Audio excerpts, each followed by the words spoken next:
Hello, everyone. Welcome back to the UKY Invitational. The second day is upon us, and I'm not Wilson Chen. You're not Wilson Chen either. I'm Joker's Ransom, and he's Butters, and we're here on the B stream here to start things off. We've got Miami University of Ohio versus Converse University, and this should be a really good matchup. Converse, the number 2 seed in this tournament, coming in looking to get into the winner's semifinals. Yeah, it's going to be a really fun game to watch. Bonesaw is a very close personal friend of mine, so I can't wait to see him play. And, Converse is, the expected winner, but, a upset win could happen. You never know. Yeah, definitely. I mean, that's why we play the games. If it was all done on paper like any sport, it would be really boring.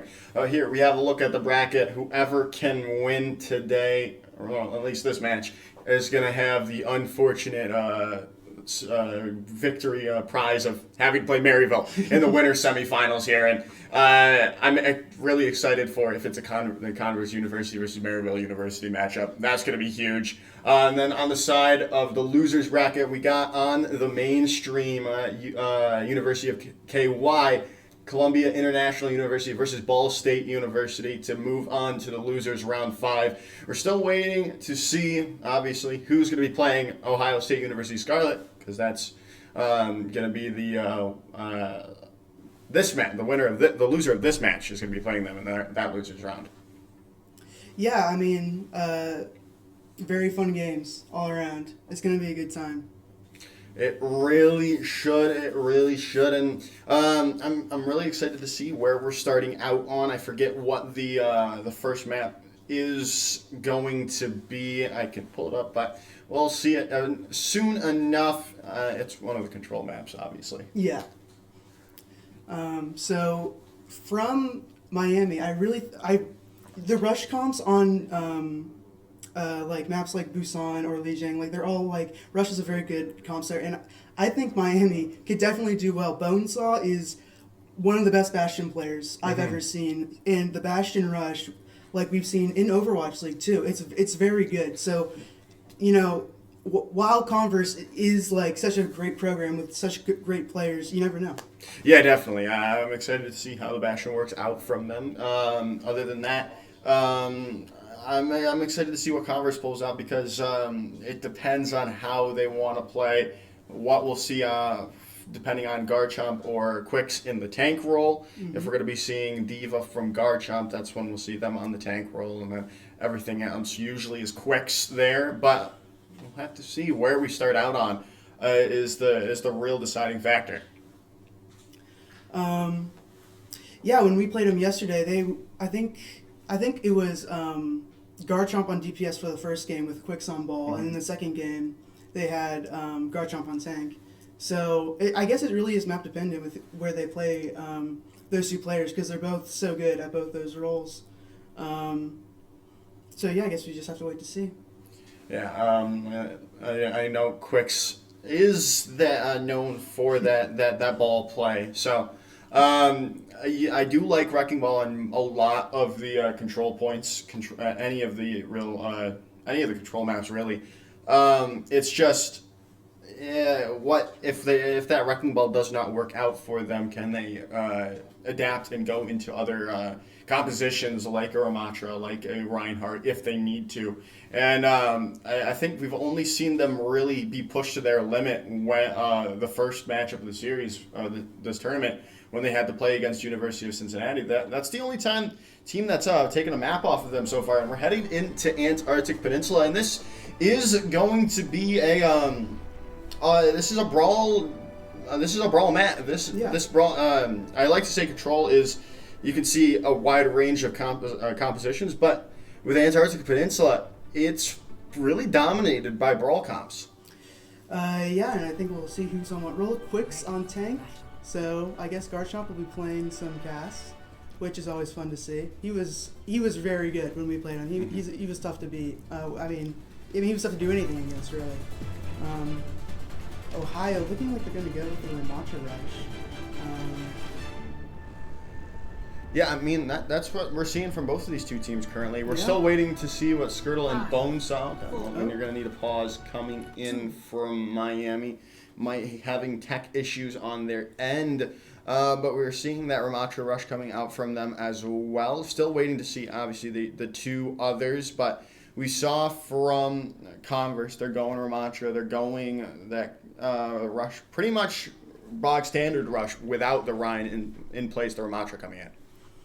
Yeah, the Ramatra is so nice because like when you have the Rhine, you can just like pummel him and destroy him if your team is able to go fast enough. And so the Ramatra is looking really good. And like I said before, Bonesaw and Bastion. Bastion is very good with that comp. So hopefully, I haven't seen them play much at all. So I don't know if they're running Bastion much. I think when they were on the B stream yesterday, I think I saw it, or just peeking around on their computers, I definitely did see the Bastion being played. Nice. It's just, if that Bastion doesn't work out for them, what's going to be the next play? Can they adapt to find something to help with Converse? Because this is the losers, this is winners. I was about to say, this is losers bracket. They win or go home. But no, they still have an extra chance to go in, but you don't really want to have to take that chance. You want to have that extra buffer between you. It might be against Maryville, where you're probably headed to the losers bracket then, but that gives you an extra round to stay in and then have a chance to get back into the grand finals through the losers bracket. I think it's really going to come down to how well Miami can adapt. Converse is a team that is really going to be like go go go pressure 100% of the time, and it's very hard in those situations where it is the losers bracket. You know in your head if you lose it's over. So when the pressure gets on, it's really tough. It's really tough. We'll see what happens. We're still paused. Yeah, we're still waiting to see what the problem is. Or they might know the problem. We don't know the problem. But we'll find out hopefully soon, and we'll get that underway. And look at that. It looks like we're headed back into it. Okay, they had to swap headsets. So, interestingly enough, that is the choice of them. So we're going to see pretty much a mirror matchup besides Shocker on the Ana versus Orion on the Baptiste. We'll see how it works out for these two teams if they're coming into this first fight. The Maywall's coming out from Bonesaw. Almost does get Quicks, but another Maywall coming in from Hammer. There was a massive one connecting, but not still. No one's able to go down, but there it is. Garchomp takes out Bonesaw. Massive anti-nade, though, comes in response from Shocker to try to turn this fight back into the favor of Miami, but it's not going to be the case. Hammer is still finding picks on this man. Quicks is so low. They go down to Skirtle in the end, but it's not going to be enough to change the tide of this fight as Converse starts off strong. Bonesaw had the first Maywall and got that Ramatra separated, but Miami just couldn't get all of them to shoot the player at one time. They just were not coordinated enough on that engage, and then we saw Converse do the exact same thing to them, and they did get the picks, and they did come in victorious in that one. Yeah, and now they're headed into this. It's going to be a tough fight. Shocker does have this nano boost online. That's a lot of healing coming in, and huge anti-nade still coming in from Shocker as well. But they've got to walk into this amp matrix, and it's going to be huge. The Ramatra does get the nano boost. They're trying with the pummel, finding 2 picks. Cowabunga finding 3, make it 4 for Miami. Going to be able to turn the fight as Cowabunga is going to be getting that 4 piece, and the team kill comes in for Miami to get the point back in their favor. The Ana is much harder to play, and that anti-nade into the nano, it was beautiful. That is like textbook what you want to be doing on this Ana pick. Yeah, they've got to be able to keep Shocker in check because that anti-nade has just been killing the side of Converse so far. They haven't been, it didn't hurt them until that fight, but it's still finding anyone, at least one person per fight whenever they have an anti-nade is tossed in. That time Garchomp, but they go down to Deadeye coming through here and trying to find the pick spading around. Can they find anyone? No, they cannot. As the Soundbeard comes in from Jaybird as the Blizzard comes through as well, and it's still traded all around. Now things going back in favor of Converse, but the the May coming in from Bonesaw might change the tide back in the favor of Miami, and it seems to be the case as Jaybird finds that last pick onto Garchomp, as they're still holding out strong right now. That was a beautiful kite. The Garchomp's High Noon got absolutely no value because of the Delicio. It was an instant speed out. That was great. It really was, but now they're going to have to walk in with this Annihilation from Quicks. They're going to have to stay away from it, but is that going to be the case now? We might see two Annihilations coming in as Quick starts things off with an Annihilation of their own. Going to look to get Kabunga. It's not going to be the case. They get the Nano Boost onto them, and now they pop their own Annihilation to come through, looking to change this fight, but Garchomp trying as they can to keep the fight in their favor. They do not want to lose this first round, and it seems like Converse are able to get the point back in their favor, but they cannot lose a single fight now. Yeah, it's 96%. Like, you can't lose one fight, one pick, and that can be it. So they really have to play really, really careful now. And they're coming up on the High Noon and the Male, so they need to get value with these ults. These are like, especially the Male. This Male has to get value or it could be it. Yeah, well, or finding the early pick on the Shocker as well. That's a lot of healing now gone for Miami. They're trying to turn it back. Kabunga with the Nemesis form does find out the Immortality field, so that's not available for the time being. But they're in the line of fire. They're in that tight little corner going down. Quicks finds two as it's down to this last fight, it looks like. Yeah, and it's looking like Converse has the ultimate advantage. 4 ultimates online, and that's really not where you want to be if you're Miami right now. They're going to have to use like the High Noon or the Male to try to do something here. Yeah, this May ult needs to be massive from Bonesaw at this time, as they're going to use it early on. The May ult coming in the Deadeye as well, but it's not going to find anyone as the May they haven't even used it on the side of Converse. The Deadeye was the one that found the picks, and now there it goes, the Blizzard on point from Hammer to really wrap up this fight for Converse to take round 1 of Antarctic Peninsula. That was so close. We didn't Converse is one of the best schools in the country right now. So if you're Miami of Ohio, you got to be like kind of happy with that one, even though you did take the loss, because you can come back. You know what they're gonna play. You know how they're gonna play it. You can adapt now. So it's gonna be we're in for a good one. We definitely are indeed, as we are loading into the next sub-map of Antarctic Peninsula, and we're seeing a little bit of a change coming in from Miami of Ohio. Bonesaw over to the Tracer now, as Kabunga opting to go with the Scientist on their point, as Garchomp late switch over to the Sojourn. I think they're going to be trying to play off these antis more, because Shocker has been looking really good on him. And I think that's probably how they're going to have to play this, especially into this rush. Yes, indeed, as they're looking to get things underway. Taking this fight in this room might be deadly for the dive top of Miami at the moment, but they're still vying for position, juking and jiving around the point at the moment. It's unlocked now, so this is going to be the rotation coming in from Miami to try to get this first capture of the point. They're going to get that the touch, and still Kiwi finds Skirtle out of the fight. Should wrap things up for Converse at the moment, forcing them back. That Ravenous Vortex doing so much work for the side of Converse as they take out Kabunga, and Shocker follows quickly. Yeah, Garchomp on the cast, he's looking great. Like, he's a type of player where he just roams around, he hits his shots. They're going to have to do something about him.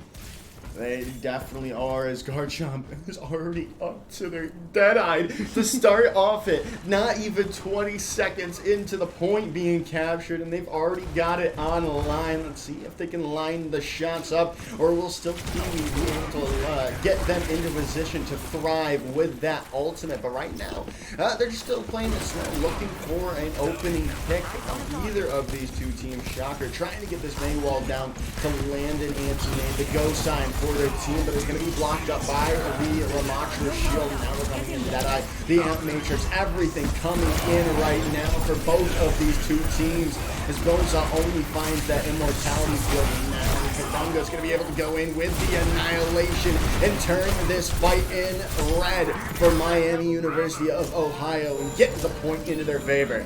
Shocker is using his nanos very effectively. Every single time he uses it, he's getting value. They're winning the fight off it. So he needs to get these nanos more often and using them in as many fights as he possibly can. Yeah, definitely. But they're going to have to go into this fight dealing with a May ultimate from Hammer, as Kabunga, like I said, was on the Ramatra now. They were on Winston. But, ooh, that's a nice icicle to the head. They might not even need the blizzard. His Bonesaw very upset about very upset about that pick. As they're rotating around the point, the blizzard's probably going to come out here unless they find these picks. Sound Barrier coming in from Jaybird to try to keep it in their favor. That's huge. They're able to win that fight off the back of no ultimates. Hammer, I think he killed like 3 there or something, maybe more. Very good. Very good look from Hammer. I definitely agree with you. Another nice shot coming in from Garchomp. Now they have 3 ultimates on the board here, Butters. Yeah, Shocker does have his nano though, so if history tells us anything, they can still win this fight with Shocker's nano. Hopefully, he uses it effectively. I think they're coming up on the Well, there's the blizzard coming in. It's going to connect to Shocker before they can get the nano boost off as Converse comes back strong, looking to get the point back into their favor to round things off on Antarctic Peninsula. The point into their favor. They're going to have to take this fight a very late fight. As the nano comes on to Bonesaw, but they can't find the pick with Pulse Bomb. But Jaybird finding Garchomp out could bode well for Miami at the moment as they're still waiting. The Sound Barrier coming in from Still TV, the Annihilation coming out as well. They're still traded all around, but Quicks' Annihilation's doing the work they need. It's only 2 people left on point, and they're so low. Jaybird trying to stay alive, not able to in the end, as Converse take map number 1 in a 2-0 fashion, as they are now up 1-0. That was very close. You know, like Converse is the heavy favorite. So if it's this close, I know Miami of Ohio is they're gonna be even more fired up for them now. Yeah, these Ramatos were really the story of this game. Every single time both of these tanks got them, they really use them efficiently. And yeah, is the next map type? I guess I can pick any. So it's, I believe, hybrid / escort, since it is a first to 2 until the grand finals. So but I think there's only a couple they can choose from. I don't remember them off the top of my head, but it's a hybrid / escort that Miami would favor if you could think of one of those maps. What would it be? It doesn't have to necessarily be in the map pool, but if they could choose either the hybrid or escort map, what would they choose? I think if you're Miami, you want to be picking a map that Shocker can play on. So like maybe like a Gibraltar or something where you can play the dive. If Shocker's wanting to force the Ana, I think that's what you want to do. I mean, he looked great on it, so that's looking like the win con to me. I mean, I do know for a fact that Watch by Gibraltar is in the map pool. I've seen it previously. It's just going to be difficult because I believe that's the map they played you guys on. You guys took them to. Yeah. So that we know that Converse is very well versed in that map, and if we go to Gibraltar, we might be seeing that swap over from Garchomp and Quicks, as Garchomp would go over to the tank. They played the Diva role, but we're headed to Shambhala Monastery, telling me the fact they want to play maybe a little bit more poke. Yeah. We might be seeing a Sigma come out from Miami or Converse at the moment. Obviously, the Ramatra is still very viable on that because of the switch aspect of the game of Ramatra being able to be a poke tank or a brawl tank. So it's really up to the personal preference of either Kabunga or Quicks or slash Garchomp, but I believe we'll see Quicks on this tank still. What this tells me is if like when we were playing, if we ever lost to a team in the rush on control, and we want to go to a place where we usually take them to Shambhala because we're like, okay, we don't want to play rush into them, we want to play poke, so we're gonna play in Shambhala. So it looks like Garchomp will in fact be playing tank here. So it might just be a so it might be the hybrid escort type that Garchomp will go on to the tank role here as we're loading in. And right now we're seeing the Sigma coming out from Garchomp as Quicks on the Torbjorn as well. But look at Miami; they're going for that double sniper comp right now. Yeah. Yeah, this is more or less what I was expecting. Looks like Diva. Maybe they're just trolling in the spawn room. Could be.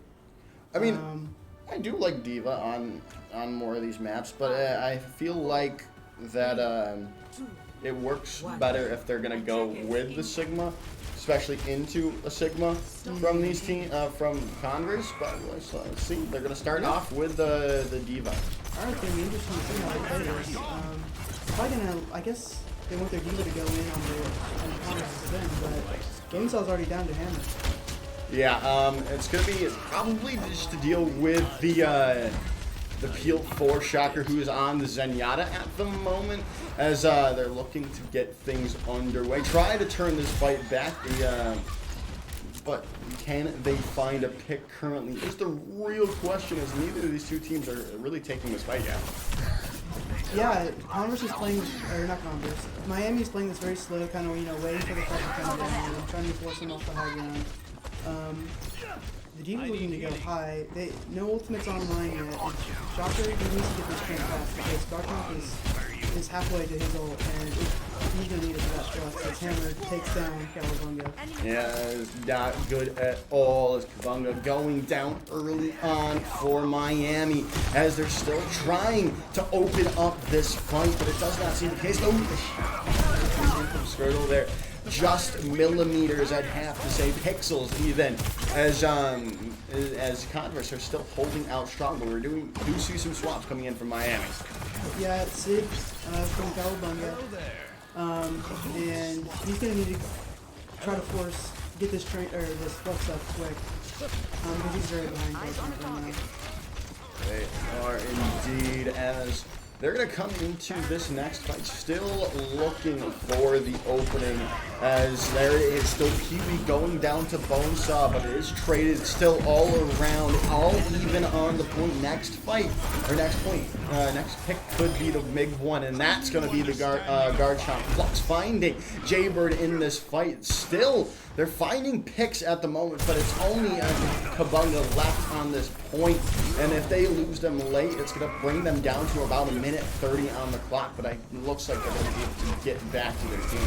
Miami's getting picks, but Converse is always able to trade them back out, so it's kind of, like, it's always very even, and Converse, on the defensive side, playing even is better for them, so...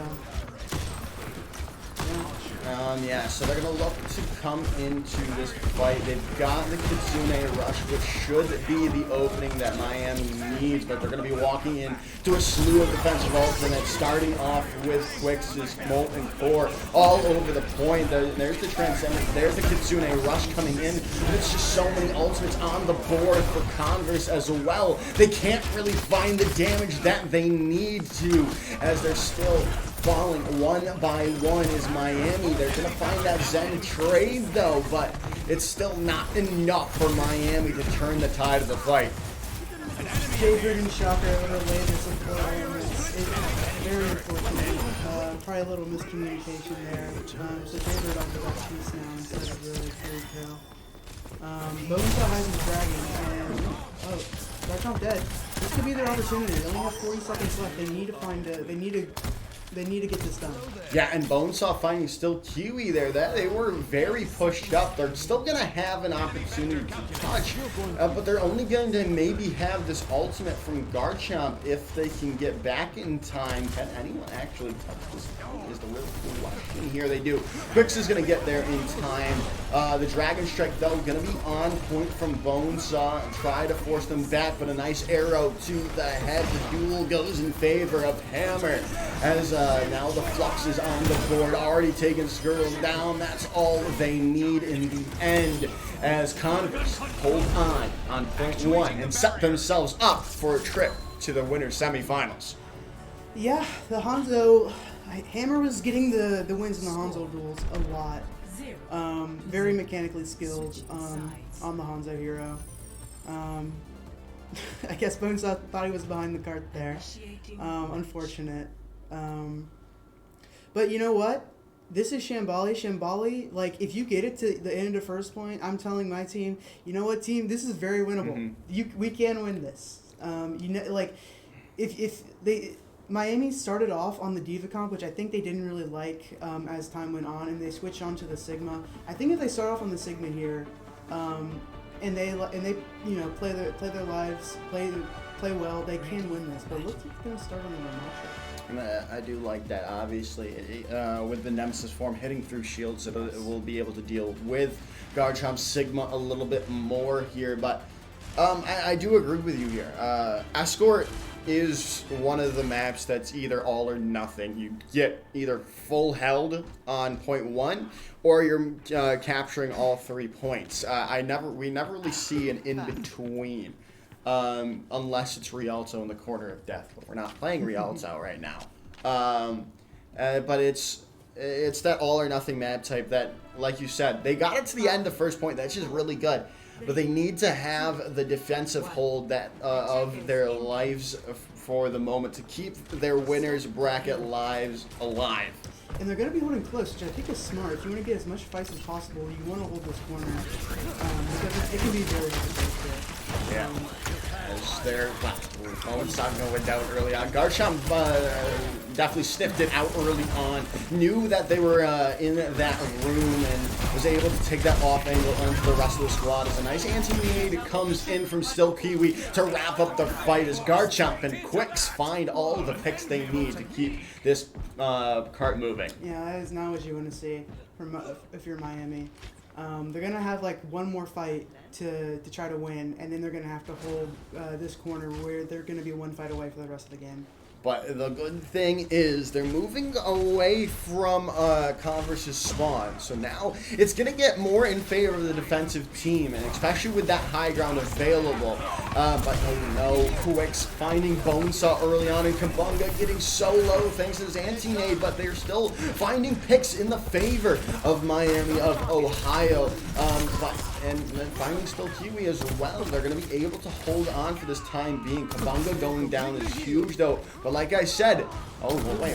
Hammer still? Okay. Hammer is not going to 1v5, but Garchomp still alive, finding Bonesaw as well. It's still looking all right for Converse at the moment, as Garchomp's taking this advantageous angle from up high.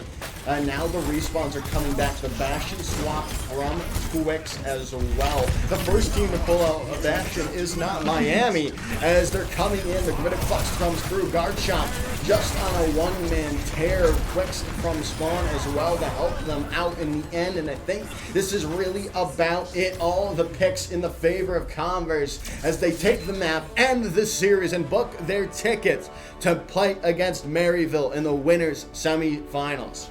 Yeah, like we were saying at the beginning, Converse was the heavy favorite here, and I think if you're Miami of Ohio, you played this very well. You can't be too upset about it. Like, Converse is a very tough school to beat, and to play them this close isn't Converse winning. Yeah, I definitely agree.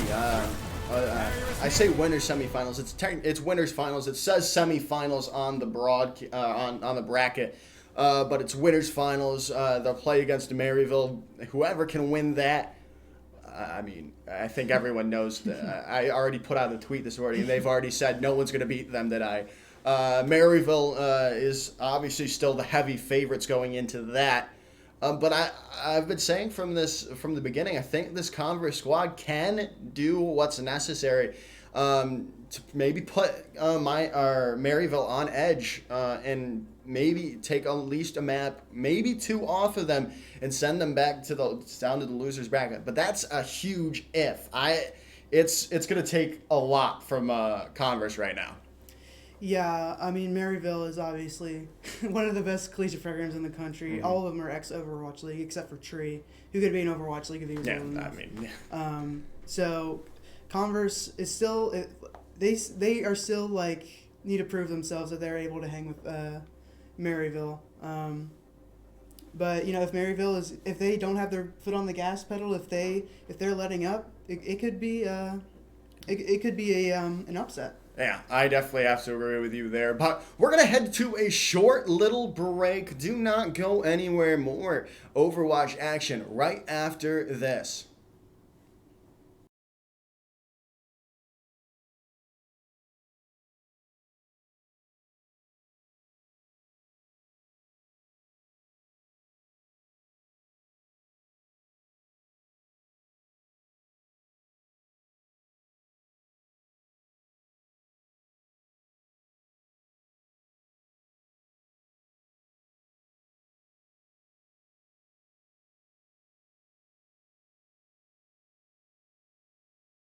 B stream. We're just doing a co-stream environment this time. Got a bunch of the Oklahoma boys on.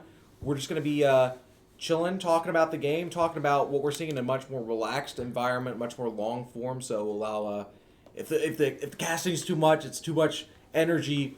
We're here to bring back the energy down and have some interesting conversations. Got some coaches, got great players, so it should be a good time. All right, boys. Yeah, honestly, can we talk about CIU for a little bit? Yeah, sure. So I think that team had a perfect storm. I've gotten to coach cast them a couple times, watch a lot of their games. They hit the perfect storm, and I honestly thought they could beat Ball State. I think they just made some errors in specific spots. I think Ball State also played really well with some of the rotations. I thought it was a matchup problem, to be honest. Yeah. I felt CIU leans really heavily on that pharmacy, right? Right. Like just that Fair Mercy just all over the place, and that's essentially their entire team is that Fair and the Mercy, right? It's they're like, all right, everyone else can kind of the ball and tracer, try to get some hits off here and there, but realistically speaking, your entire team is that Far Mercy, and it's right. And I mean, credit to them, they played against Ana, Zen, Soldier, Diva, Cass, so 5 counters, and he still got a lot lot but the Ajax.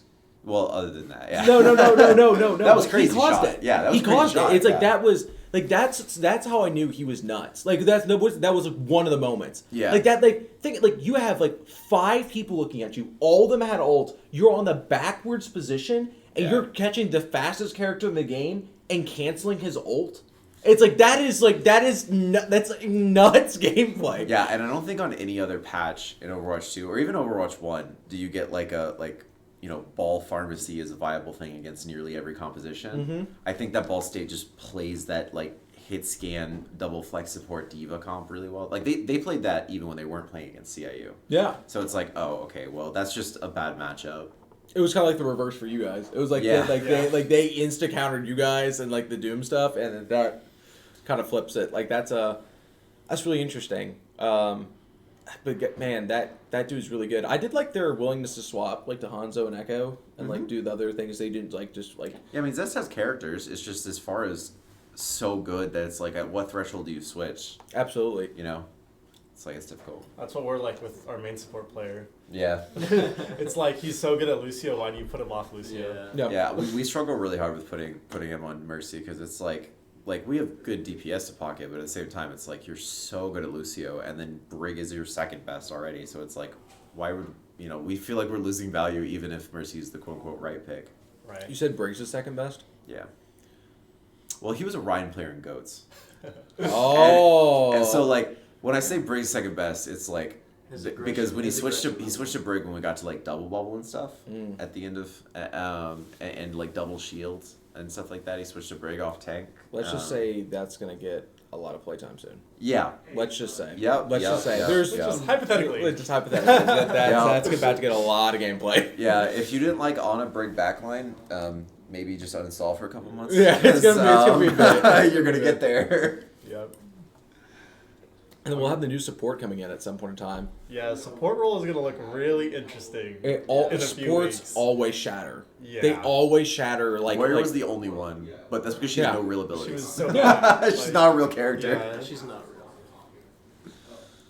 I kind of want a simpler hero. I feel like we've had so many do-it-all heroes recently. I kind of want like Yeah, a simpler I hero, agree. but that doesn't. But they don't need to do what they did with Brig, where it's like simpler hero. So therefore, we give her like max value. You know what I mean? It's like no. Like making Yeah. like more a type of character where it's like can be good in some like specific spots, maybe better at like lower ranks or when you're more chilling. It's Yeah. not like super high mechanical. I think would be kind of nice, but they may just go for another That's like something- do it all. That's something we talk about a lot. These band-aid characters, Yeah, who are just like I hate those as a coach.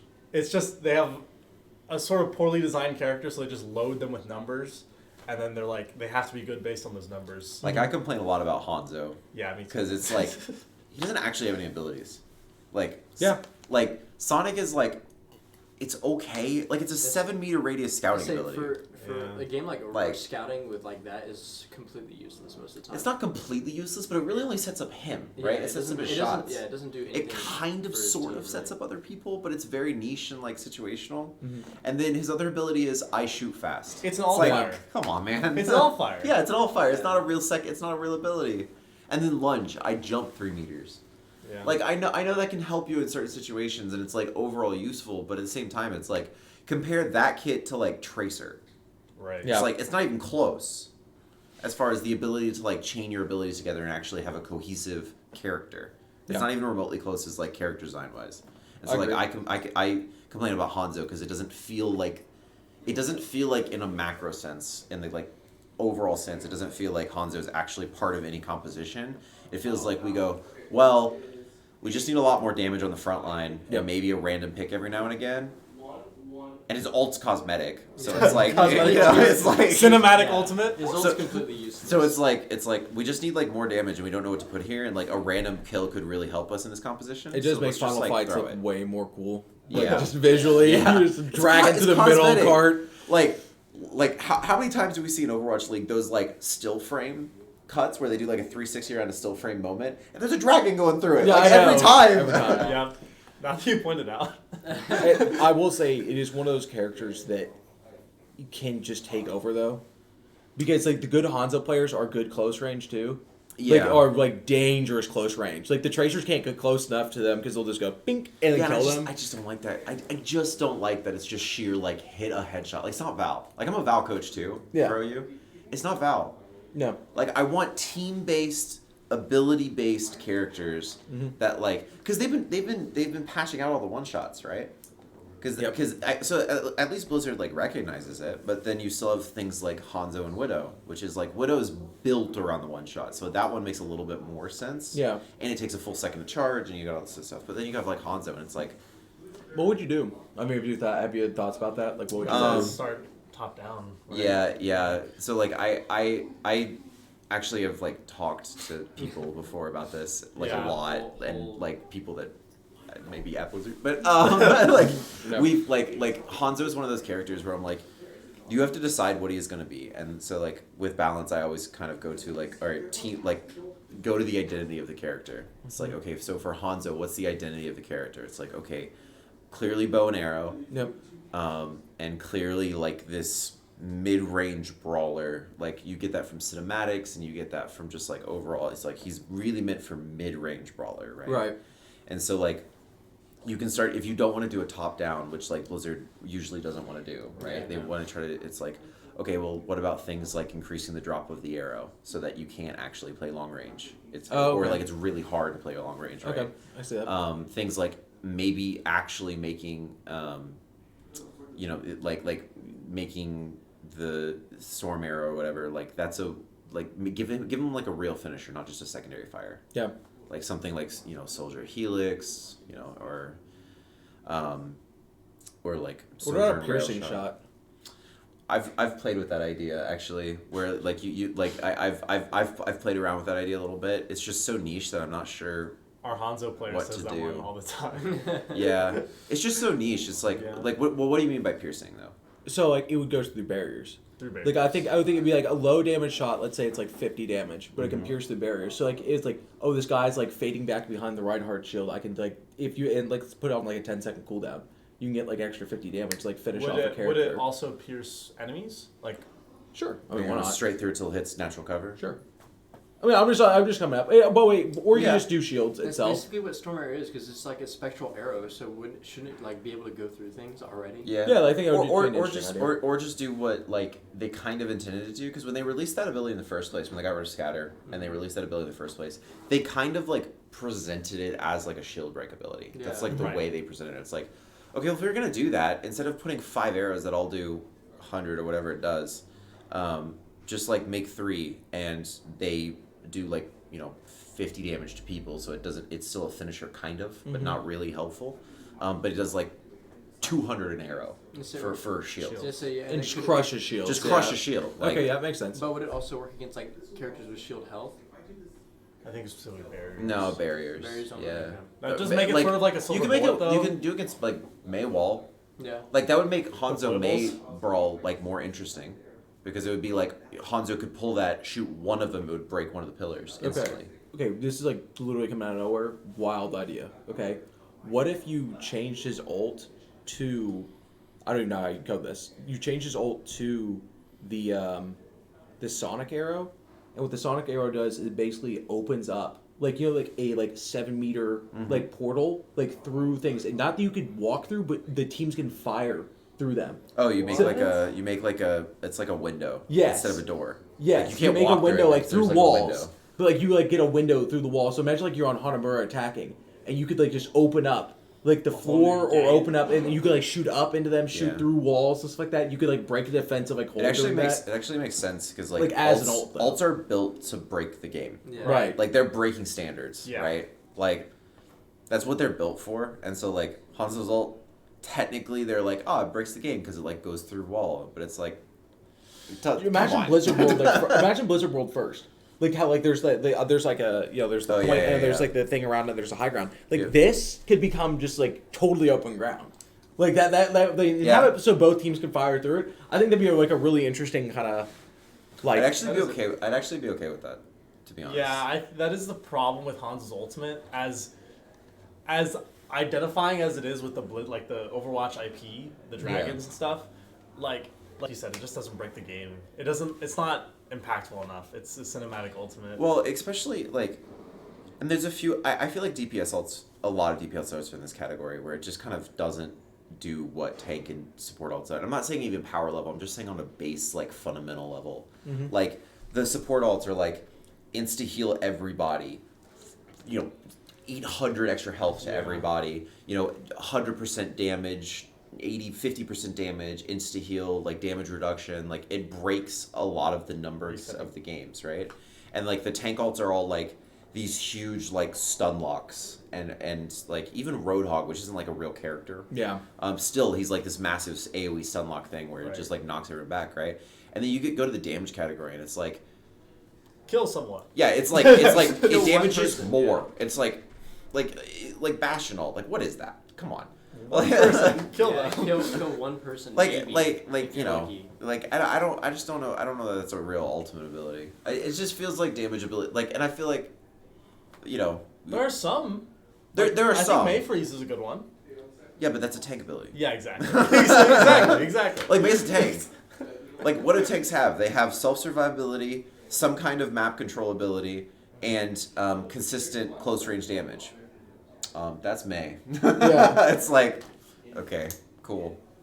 I'm That's- cool. that's why she keeps I'm going cool with brawl. like purely utility. So we got a character that can like the new ult is being like open up basically a portal that you can shoot through. Sure, yeah. And then like a 3 storm arrow that does like 50 to players, but like does like 150 to shield. I think that would actually be Yeah. like an interesting, just like complete blend. It also gives him an identity. Yeah. Right. It changes him to like a purely mechanical kind of character compared to just like how lucky Hanzo is right now. Yeah. Yeah, but like it gives him an identity of somebody that can like, hey, you can't just hold a shield against us, right? So you're gonna have to rotate, and you can't just hold a corner against us because if I have my ult, I just open up that corner, and suddenly it's you have to figure out how to play around it. It looks like we're actually... Yeah, it's Busan first. Oh, nice. Yeah, I didn't even recognize we're going into our map. But yeah, no, it's just like I just think characters should have identities. Yeah. Yeah. And like I just feel like Hanzo is one of those characters that his identity is funny headshot, and it's like that's just not healthy. I'll throw it out by Sam because like Sam, I don't know how familiar you guys are with Sam, but like his thing was Hanzo. His thing was Brick. Before break. Before break. His thing was Brick. Yeah, no, his thing was okay. His thing was dude. I was his friend during that time. I watched him literally crumble as a human being when Brick came out. Like just completely fell apart. Everyone watched him crumble as a human being when Brick came out. But before that, to was be fair, Hanzo. he's right. She was the most broken hero in like she's universally listed as the most broken hero ever released in any game ever on release, and she's been the most nerfed character in the last 3 years. Yeah. So like he was right. He just maybe lost his sanity for a little while there. Can't exactly blame him. I spent like a full year talking him into because I watched him play Hanzo against the NYXL stacks and just shred them. I was like, okay, it's like if you're taking duels against Jonak, and obviously Jonak has not got mono and all of them like protecting him like they were in season 1, but if you're able to contest Jonak, I'm like, dude, go for it. Just see how far you can get. You know what I mean? And like right when he gets in, it's just no. It's like no, we're completely erasing your role. Although because he's such a talker, he was IGL. I listened to a lot of his videos, him the man continuously talking. They had so many interesting plans. There was so much talent back then. Those teams were so talented. I feel like the Path to Pro kind of, in a weird way, killed Path to Pro. Like. It was so like grassrooty, and there was like multiple ways to get there, and you could like content create to get there as long as you were still good enough. Right. And like you had to network and source, and you still have to do all those things. Don't get me wrong, but I feel like I feel like we're in this weird in between point where like Collegiate's gonna take over Path to Pro pretty soon, but then Contenders is coming around, so it's all kind of the same people, like former pros. I think collegiate is perfect because universities should have like money to just throw. Yeah. It's like they can actually afford like sending to college, which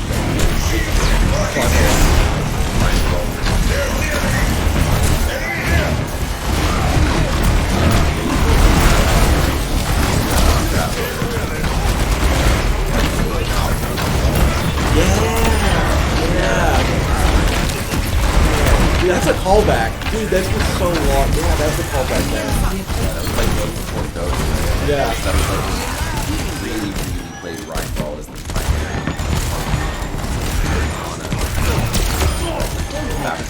Real quick. Joel says, do you see the screen within a screen? Are you seeing this screen within a screen thing? Screenception going on here? Yeah, oh yeah, that's a weird. You know, speaking of balancing, We're getting two different perspectives. Yeah. I love it. Alright, Ana is 92%, we know that.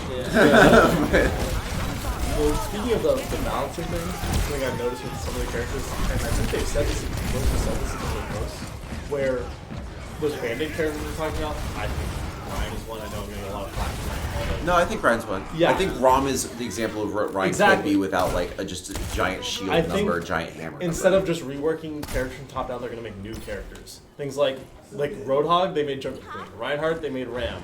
So I think Yeah. so like. But then what do you do with the old character? We don't have characters just to do that though. I know. And so I just like. The old character. Anyways, but My main man, Reinhardt. to the point with the match is that I think Ohio is trying to win this. Ohio State. I don't know if that was on purpose. Oh, but yeah, Miami. I don't know if that was on purpose, but Skirtle just not Skirtle, sorry, Bonesaw just like walled the shatter. Yeah. They got no value. It was on purpose. Yeah, it was Oh no!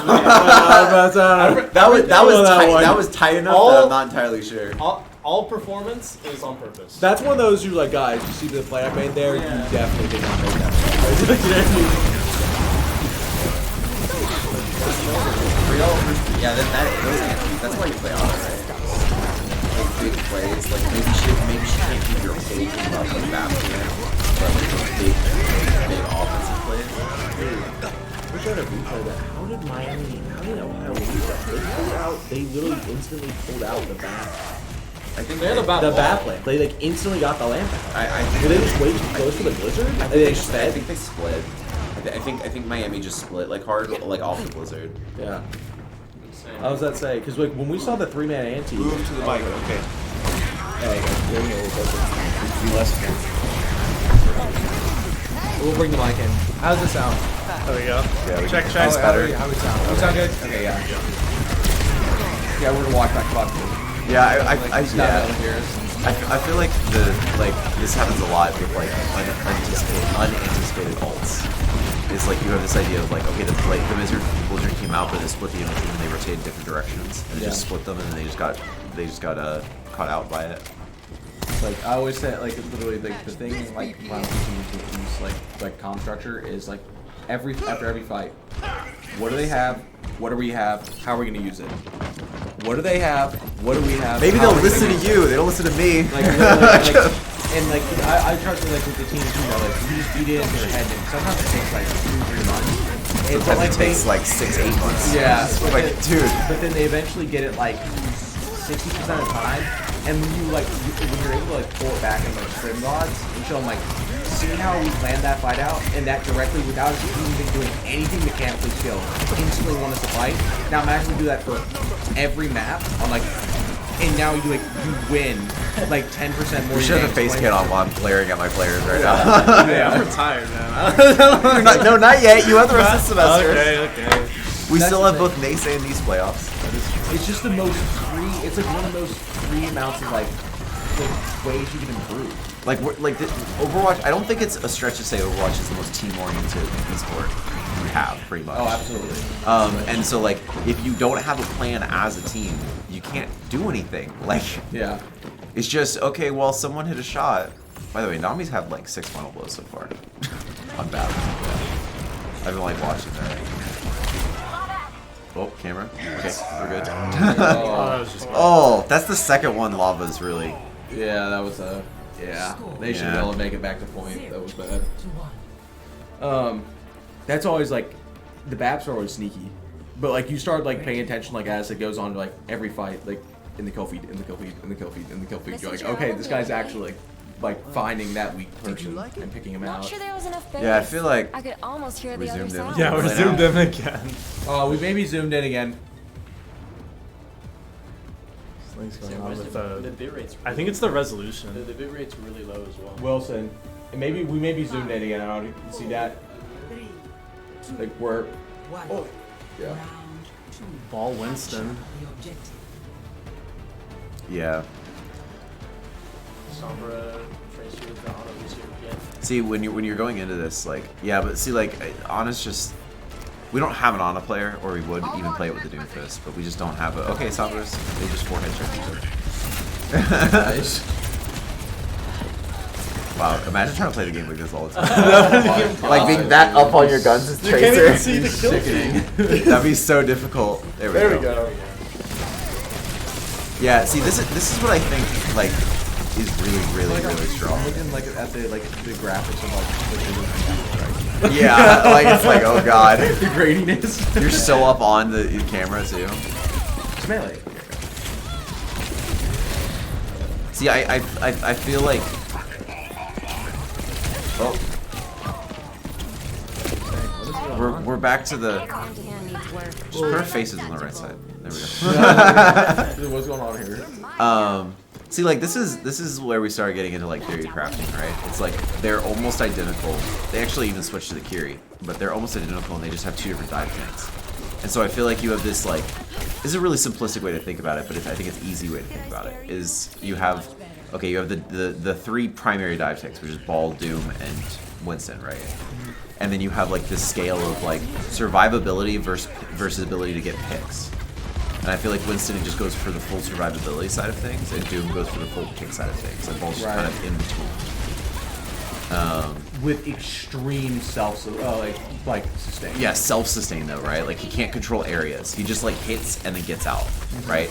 And like Doom does the same thing, but his hits are just hit harder. I think that's why Ball can be so good on push. Yeah. It's because it's like push is already like a continuous like type of thing. Like he's always able to stay out. Yeah, and like you'll notice like everyone's starting to play like dive comps instead of rom comps on push for the most part, and kind of keep going from there. Yeah, when we were casting the matches yesterday on push, Holy ults, man. we came to that conclusion. Like the Yeah. dive comps. These teams were have a better. tendency to do that. Like so far, they've traded like 3 ult for 3 ult. And there's never been like 1 ult win the team fight. It's been a lot of ults. The fights have been really long. Yeah. Yeah, it just feels like we're not. It feels like everyone's trying to play their own game, you know? Like, it doesn't feel like we're, like, playing, like, Miami versus Ohio State. It feels like we're playing, like, you know, Nami versus Shocker, Bonesaw versus Performance, Yeah. you know, Sock versus Skirtle. Everybody's taking ego duels, like, Yeah. just... The Sombras, hey, meet me on this health pad. Like, the target focus just kind of Oh isn't there. my God. That was There good, was a though. hit. I love assassinations like that with Sombra and the... Yeah, I mean, I you think just that's call Sombra's, it in. I think that's why Sombra's played right now. Yeah. Like, really heavily. Yeah, something that we've been looking at internally with the damage is like you just need to like kill something at any time. Yeah, I mean, that's why you play, like...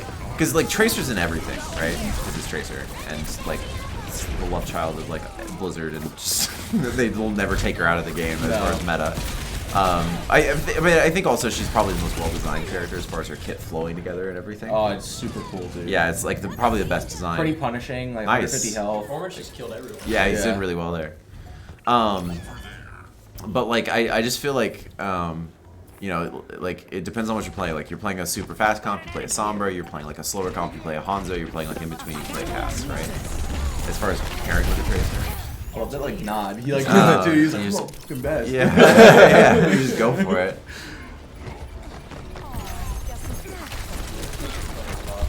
Yeah. Yeah. But that's okay, though. Like, if you flip point as long as you're winning the fight, that's okay. Especially when you're already up 99, right? But even if you're not up 99, even if you're just up percentage, or even if you want to give the first 10% just to guarantee the next 30, that's okay. Some just keep just face checking each other by complete accident. Yeah. They're doing the same path thing. Single brain Oh, cell. they're not doing it. It happened at MLA Wilson. Why is it doing that? It's very odd. It's like, oh my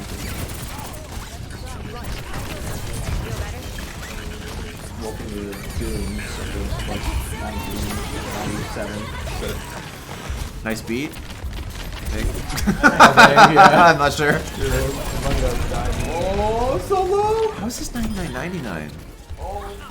Well, both tanks are dead. Miami, The mine's got 2 kills. Miami's had so many times I've watched the supports go down to 1. This isn't the April Fool's path where they can Oh, climb bonesaw. towards you. I want to get a .3. I want to get a .3. Die, Sombra. Get out of your zone. Yeah, there's just no way. Oh god, ball got back. Ball's Okay, this is back. getting dangerous territory now. Because if Pulse Bomb comes back and gets something, oh, okay, that's gonna be. Yeah. Okay. It was a good stick actually. It's just unfortunate. Bad timing. God, this would be a nightmare to actually cast because there's so many things going on. To It's like just have not to very- explain it all, like there was like 8 things that could have decided the fight, but they didn't, but then did in the end. It's like Yeah, I casted for the first time yesterday. That was exhausting. Yeah, it did not. It's just this is not the most organized Overwatch in the world. Yeah, the fights, Wilson, are you fixing the? You're good, dude. I mean, the at fights least were, the fights were just slugfest. Like both, like it was just back and forth until like the final. I mean, just threw alts back and forth. Yeah. Like what you were saying before, where it's like alt track plan, right? Yep. Like I just don't feel like that's happening. It's a 3-step program. What do they have? What do we have? How are we going to use it? Like it's literally a 3-step plan. Do it every single break. I feel like what we're watching is they skip steps 1 and 2 and they just go, all right, what are we doing? Yeah, what are we doing? That's just it. That's just And like. by the way, with some teams, you are lucky to even get what are we doing? before Yeah, the fight. no, yeah, a lot of teams. But a lot of teams, like, you know, they just. I'm not gonna glare at my players when I say this, but they'll just like the last fight ends and they're like, cool. and then they just stand there. They get like the positions they would play in comp. And Yeah, like, oh yeah, we exactly. vaguely play here. I like to vaguely play here. And I opted for the cast instead of That's the point. I think that's actually. I think that's a good play actually, because I feel like it gives you an anchor for the team Yeah. to play around. Oh. Kubunga's looking around. No one knows what's going on. We got a DC. RQ. another RQ. To say there was a lot happening. A lot of the PCs are happening in the team room, in one of the team rooms. Yeah. Well, I feel like depending on what you're playing, right, is like if you're playing that Sombra Tracer, you have no anchor real for the team, right? And that's like why I actually one of the reasons other reasons I favor Ana is because like you can start doing like bait plays and stuff. You have like more opportunity. But I feel like if you're gonna play the Kiri, you kind of need an anchor, so you can just play Cass. You can play you can play Hanzo. Yep. You can start playing those Bastion. kinds of things. I'm kidding. Yeah. All right, maybe we don't cook. Yeah. Maybe not that one. That Oh, one's dude. a little much. I remember when that Bastion, like when the new Bastion first came out, Yeah. and I would run. I would like my friends and I would like comp stack, and we'd play Junkrat Bastion, and dude, just like that, like Winston shields, like Ryan shields, instantly gone. It would be so Oh, funny. we're back. Oh, in. Kabaga's off the map. Oh, wow. Oh, Jay two Wynn's off off the map. Okay. Resetting. They just decided to reset. Yeah. Yeah. Pause, yeah. I like that whenever you have a pause. Oh, we're playing Sombra Reaper Reaper. now, yeah. See the issue with this is with the cast. The issue with Reaper like I have a player that really likes Reaper, but the issue with Reaper is like if you kite the first engage, you just can't do anything. Yeah. Like you already used Fade, right? It's like. But you need to jump the Reaper after the Fade though. Yeah. Like that's the thing. Like He's such a powerhouse if allowed to live. Like Yeah, that's such a the thing. powerhouse if allowed to live. like Reaper's same category as Sim in there, where it's like you just can't allow them to live long enough for that. And the tanks are so important in this game. If you can chunk down the tank, not even necessarily to kill him, but to cause him to jump away instead of like being able to go that one step farther or stay in the fight, like such Yeah. a big deal. Another pause. Wow. We're having Oh, another issues. DC. Yeah, the DC. How do we? It was the Reaper.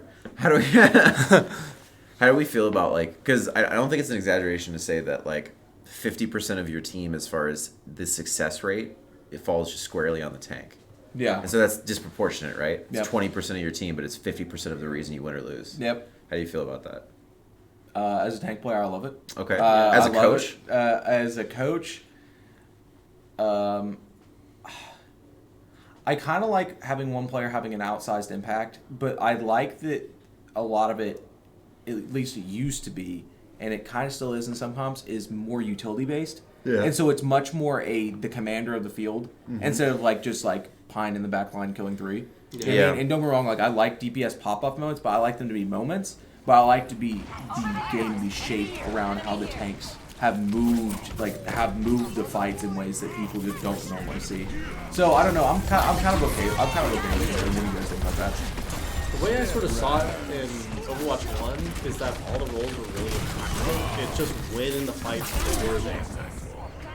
Is the way that I sort of saw it. But sorry, I was still watching. This is what's so good about this type of casting. Like we're just chilling. Right. But I don't know, because I played tank and now I'm playing support. It's interesting because right now, I mean, in this tournament, our tank player actually did really quite well. Yeah. And made a bunch of plays for us, but we just weren't able to follow up with him. So it's like, I don't know if I would actually say that it's like 50-50, because I think at the bare minimum, your tank is doing their job, right? It's sort of like main support. Yeah. You just have to you have these few jobs that you just have to do. But at a certain point, your team also still has to follow up and like be with you with this and those and set up with you and everything. So Yeah, I guess what I'm trying to say is like, I guess it's not 50-50. But it is like if your tank isn't doing their job, like there's just no shot. I think that's the way to Like, think there's about just it. no Is it- shot. It's sort of like main support, where it's like if you like main support it's the inverse sort of a main But support. like, I would say for comp, it's much bigger. For like, comp, on the yeah. downside. For it's comp, much yeah. bigger of a downside because like wait, like if I want to win, I need to play tank. Like if I want to like take my game into my own hands, I need to play tank. Yeah. It's like beyond playing a meta. It's like you're forced to pick a role. You know what I Right. mean? to get the outside impact. But I think in the team environment, I think it's okay to have like it's like a carry in League of Legends.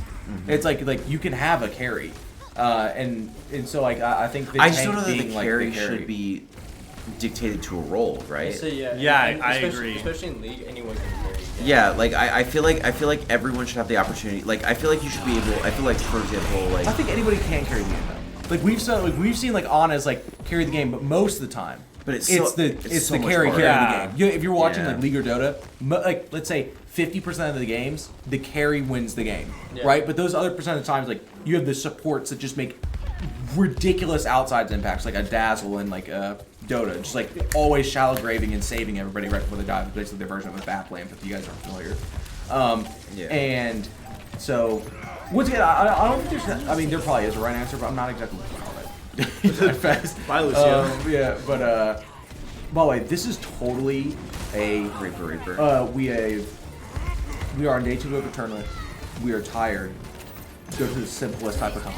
You know what I mean? Yeah. Yeah. Well, I think both teams have kind of identified that target focus is an issue, and therefore like people will live a long time. So going something like a Reaper, you know, instead of like Sombra Tracer, which is really like Wow. hit this one thing. Right? What a close map. Yeah. I feel like Ohio State definitely had multiple opportunities to even like 2-0 the map, but Yeah. they just you know end up losing 2-1 because of just target focus problems. Yeah.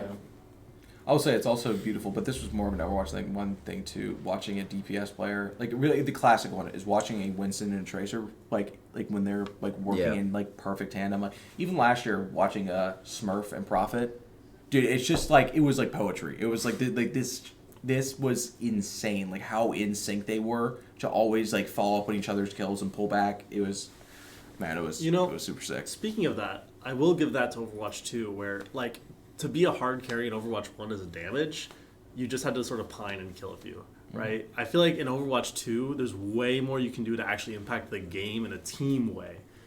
Like, That's true.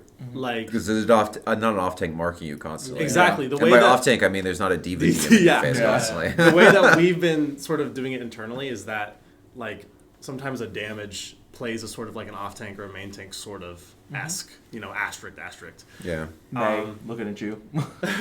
Well, even like May, but even something like a Sombra, where it's like, okay, well, we're gonna play a type of Sombra. Like, unfortunately, the map got changed on us the day before because of Northeastern not being able to get here. Yeah. So it flipped us from Lijiang to Busan with like an hour's notice. Oh, that's tough.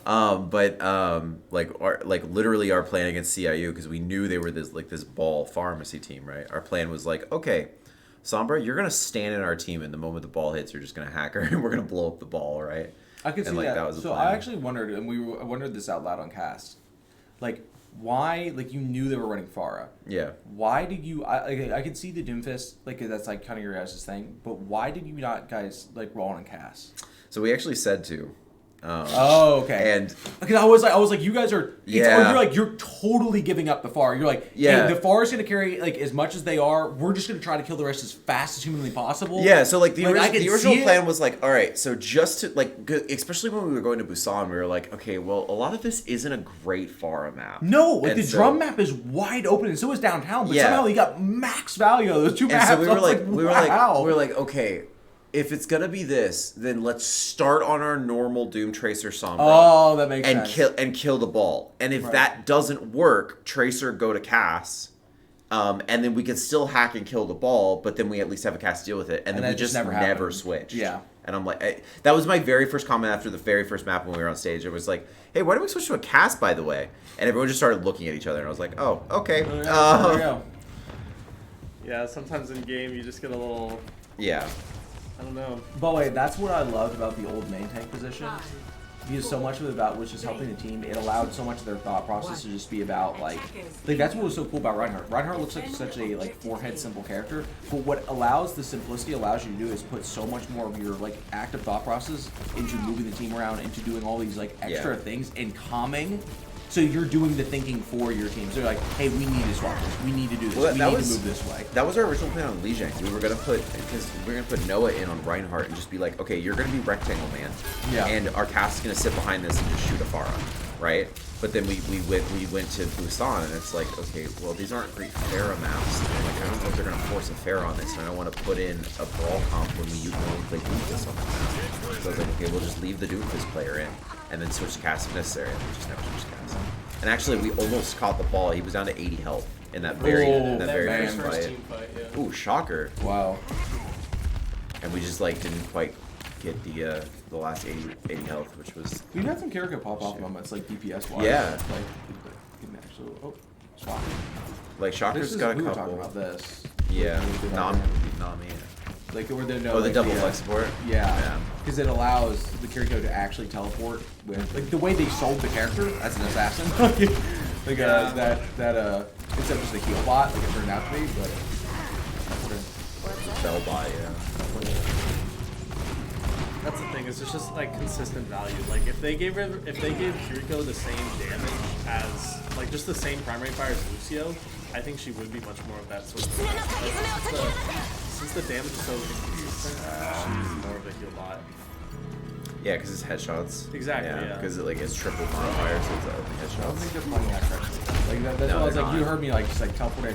It's like no, you don't like normal Kiriko is sitting back and robotic. Like that's not like your thing. If you teleport in with the Winston, and you're trying to as fast as possible. Well, I also felt like Nami didn't rotate back quickly enough, right? Like, Yeah. like he should have been in the mega room faster, and also then stayed over in the mega room. And then the rest of the team can kind of jump in, and you can kind of stay back there. And if he gets jumped, then you can TP back and kind of deal with it. And that was a big thing also back in the day. It's like the main support slash, but definitely main tank players. Like they would catch, you know, like players like zoning in too much. Like, hey, you need to, you know what I mean? Like they could. You have someone with enough mental capability put towards the team that they can see that and pull you out of it. Because like now, like the main tank has so much on them that it's taken away some of their like active brain power away because they have to be so much more Yeah. mechanically like That's active what- mentally that they can't like make sure the rotations are correct and also make. It also probably burns them out between fights, so they can't make as pure No, fight that's plans. exactly correct. Literally the way that the tank players, including myself, Oh, I sort of talk oh my god, Oh, dude! His close. face, dude, he knew it. He's like, please stay on the ledge. I'm on the edge. like actually. But- That's wild. the way we've been talking about it is that tank is almost like how damage was the mechanics role in Overwatch 1. Tank is almost the mechanics role in Overwatch 2. Because at the end of the day, you just have to hit these abilities, and you have to be able to like get a lot of value out of them. But you're still expected to maybe just make all the mental stuff. It's like that's like you don't have to imagine. Play Doomfist and that much mechanical, like fast pace, Yeah. but also do the amount of calming that you did with Winston. or Ryan. Exactly. It's I Like, don't good think I think during the fight your tank has to call still, but like they used to be IGL, right? They used to be like, okay, main support all tracks, then the tank they tell you the plan, right? Right. I still know that that's the case. yeah. Right, but I don't think people have caught up to that yet. Yeah. I think So- people are still expecting the main tank to do both. I'm like, the amount of brain power you need is not possible for 99% tank players to pull that off. I think execution wise you can still be the tank because the tank's the first one that's going to execute. So like Right. I think that the tank can still call, okay, I'm diving this 3-2-1 Right, and target execute the focus. target focus and all Yeah. those other things. But pre-fight, like, you know, I don't know that the tank should be doing that. The main support's alt tracking, which I mean anyone can alt track. We put it on the main support because they're the ones that usually have the most like wide view and open view of everything, and that's originally Right. why we And put it on the main historically, support. they also just Yeah, that's historically what they did, but like, realistically anyone can really alt track. But the I don't love that dive. Yeah, they nano Winston onto the diva though. Yeah. Ooh, I don't love that diva bomb either though. Well, they Yeah. get the mech back, I think. Well, I don't think he was that low. I think he could have flown was over he? the left side. Yeah, he he wasn't a not? house. Like, they didn't have a disable. I don't know why he Oh. stayed in the Oh, fight. and he died. Like, he stayed Yeah, the just in Cass the is- middle of their team. I don't know. Like the rest of his team actually kined it out. And he just stayed there. Yeah, unfortunately, like right now, the two players that seem to be having the largest impact are Performance and Shocker, and if it's the difference between a Cass and a Curie as far as kills are concerned, Cass is probably winning. Yeah, Bang, bang, bang. that was a bang, good job yeah. not to go further up. Any further up in the Diva would have had 40 DM time bang. range. Almost 2 minutes. 255. Wow, Hey, that is Miami had the same amount yesterday against Ball State, and they full held from first to the draw. Oh yeah, on Paris Yeah, on Paris. Yeah. Initiating match. Ball State had the same amount of time bank. That's the they best full as a held. Reaper when you see like it has to be like the fight has to be condensed to a certain point and like it's lasted so long that no one has cooldowns anymore and Yeah. you're like insta win. Who was on Tracer for Miami, Ohio? Bonesaw? Yeah, Bones. Bonesaw? Yeah, he's the one that's got to step up a little bit. He's got to poke out this Reaper and get cooldowns out faster. I'm totally cool. Like if you're like once again like that's I give He's so on much Torb right now. There he I goes.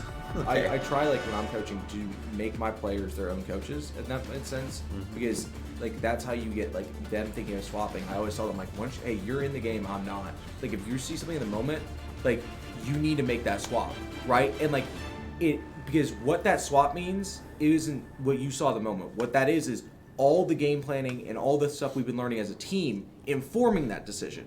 And so if you make the wrong decision there, that actually reflects back on the entire team and the way we thought process. Or I mean, you could actually just fuck up. But like if you like made a, you see what I'm saying? Yeah. So like I always give like players like and I encourage that like hey if you're not seeing this or like if you're like oh, we need to be running Ash here but like you feel like you're well, the more, DPS especially, right? Yeah, it's like like- because like the tank. If you change the tank, you're changing the entire style of the team. Yeah, and it's if like- you're changing to the back line, you could be changing the entire style. It kind of depends. like sometimes like you're just mean- like look I'm not hitting shots like I may need to play Reaper you know what I mean like I just mean Yeah. like we're running to mean- the end of the tournament like I'm running out of gas like we like and being vocal enough to say that's a big one too like hey guys like I need Vocal in general, like I feel like a lot of players, especially like I don't know what you get at Kentucky here, but like players that have no experience, like in organized play, especially if they don't have any like T3 plus experience. Like a lot of them go, you say like, okay, you're gonna all track, you're gonna plan, and you're gonna do this, and then they go, okay, well that's all the comm assignments. I guess I just don't talk,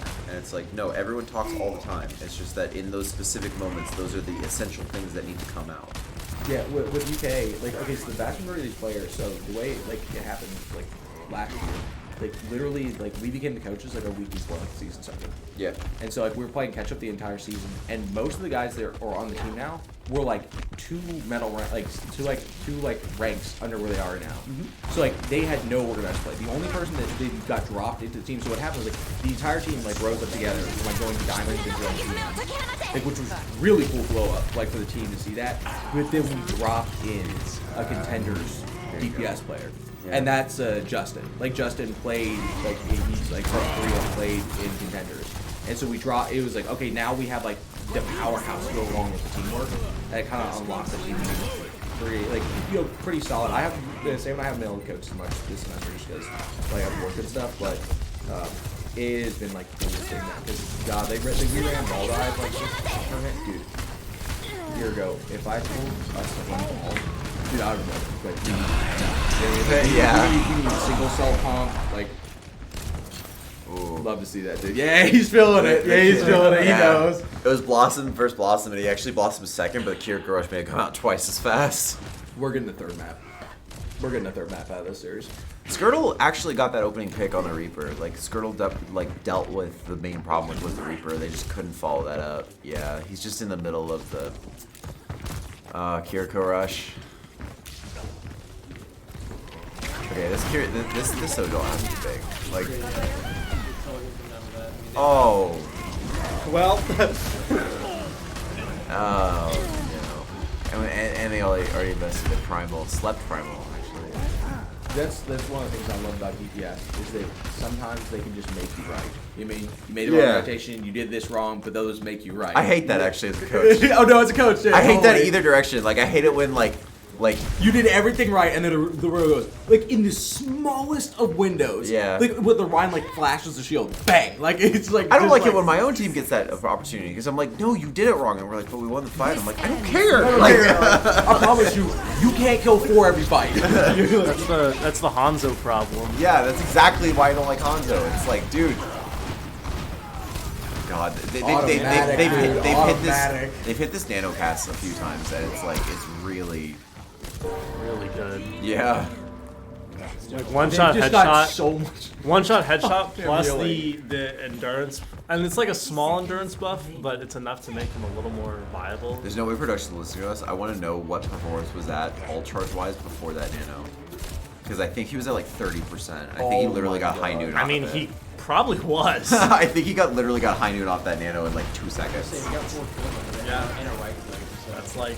Yeah, but you're starting to see some organization from Ohio State, right? Like you're like, okay, Kiriko Rush and Reaper all together, and high noon, and just like nano the pass along with like the at the end. For Miami, like look, Ooh, I don't like that. Look, Tracer is great, but if you're trying to out damage, They got it. if you're trying to out damage, wait, yeah, so we're going to map 3. Map But 3, like, if you're like when you're a Tracer player and you're trying to, and you don't have good coordinated fight for your team, and you're trying to out damage a Kiriko healing and Ana healing, it's like it's time to swap. It's time to swap either cast or Reaper. Like you need some more punching power. Like you're not gonna be able to kill it. You don't have to kill, but you do have to get the resources out, right? You have to be able to get Bell. You have to be able to get Nade. You have to be able to make them move, right? Right. If they're just sitting there healing each other, yeah, no, you need something else. Right. Because it seemed like what every fight they would do is they would just like pull back, and then their cast and the Reaper just over time would just wear down. And like, I mean, God, I felt like part of as that was a a tank staging player for the too- dives, though. Because like I No, felt I'm like with you. part of that was like you're trying to jump too far in that first dive. You need to do like a small dive or set up something, like walk forward a little bit But further. there's set up almost somebody. no dive to the high ground. Yeah, like there's that's why nothing I there. think. So it's like, so you have the point, right? And then there's the high ground back here. Yeah. It's like a lot of times, like they were falling back to here, and the dive would just go on top of them. Yeah. Like okay, time out. You have a Tracer, which has no shield break and basically no tank damage. They have a Cassidy and a Reaper. So they Like also as a get tank Surge. player, if you just jump in like that, you are going to get destroyed instantly. It's like jump to the high ground, put your bubble down up there. The Sojourn then jumps So, up there, has a complete shield to work with, and you can zap like normally, and then you can distance zap if you need to. But you know this. What's the first instinct of a dive team? Dive a target. That's the Yeah. first instinct every time. They're The- just like, that that's a extra- target. And they just jump on it. that extra instead of like setup- instead of an extra setup or instead of like saying, okay, we're doing this for space, right? Not a kill. Yeah. It's like that's, it's the same thing with like we need to, that idea of like a soft dive, right? Like I had to teach our Doomfist player this because every time he went in, he was just like, all right, I'm using every resource and then going in again, and it's Yeah. like, and he just never came out. It's like, okay, there's this thing of a soft dive where you can like go in, get a few resources, get out, then you go in again, and your resources, you have more resources in the enemy team, and then you're able to do something. The Doom one tricks in Overwatch. He's 1. not a one trick. No. Like the Doom one tricks in Overwatch 1. Oh god, Used I to- had so many of those. They used to much more understand that. Like they Yeah. were like they're so good at like being like they Maybe catch your yours attention did. and they're gone. Huh? Maybe yours did, man. I had That- 2 Doomfist one tricks in Overwatch 1 at OU, and both of them were just like, I'm gonna go in and get my pick. If we lose, that's on you. Okay, That's just- I didn't. They were much more. I had one guy that I was playing with, Large. He was such Connor was a. better at the end. Don't get me wrong, like he had some like zero brain moments, but he had so many like just baiting out ability type of things. Yeah. And then we had some comps that were hilarious. God, we had one Overwatch 1 where we played Doom Reaper, and every fight we bubble him in. We just bubble him in, Yeah. and he would just crush the bat. Hack fist, Like, man. yeah, it just Well, instantly with a Reaper, but yeah, it was Doom Reaper, like Ryan Rush. We played like Lucio more. This is like when I was coaching like some plat teams. Yeah. And dude, but this Doom. Oh, they already was, started. Really solid. Oh, wow, you're right. Yeah, we're. we're 30 seconds in. Yeah. Yeah, Rambrawl versus No, I unfortunately, like I think Miami's taking the opposite way they need to, because like the issue right now is for Miami was that they were playing up into them, right? And then now they're just playing a brawl. And I get they're trying to sustain with this Ramatra, right, and this BAP, but are you really gonna out sustain a double flex support like past Reaper? I don't think so. Yeah, if Ohio was really really like counting the on the Tracer, shield. maybe, but You're really counting on the shield to block off killing somehow. Ohio's Like, gonna get that nano like so much faster than that really is. Well, the Nano's gonna be more impactful too. That's the big. Oh my gosh. They caught him though. Like they have Nano, like he lives 2 seconds longer. Oh, they Nanoed the Winston anyway, actually. Yeah. They are out, they are outliving them. They're just playing survivability against survivability, and they're just going brawl survive instead of dive survive. So yeah, they're Really just solid they're just like balls. Divus if you want, like Divus like try to dive. They're just Yeah, but that's the thing is like you just don't dive, right? Like you just like your cast. Oh, there's Cass. right.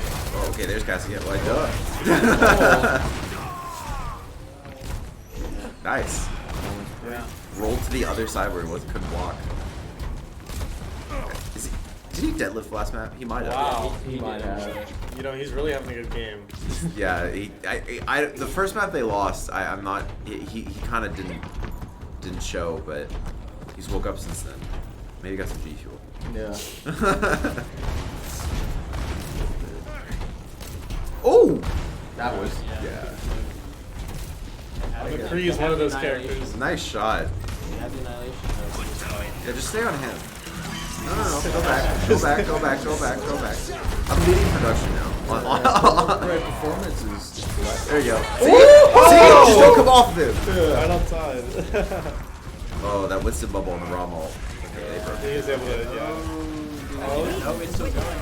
Still going, yeah. It's Nano Reaper. Ooh, good shield. Why did that tick down? I felt like it was damaging. No, it was time limited. Remember? Yeah, Oh, it right. does It tick is. down Yeah, now. I forgot it was time limited. Yeah. It doesn't stop the timer. Great change, by the way. Yeah, the yeah, Infinite good one was change. like, what are we doing? Yeah, that's just Dude, putting yeah. it in line with It all was the other. just insta win with that thing. Yeah. If anyone in range, you just win.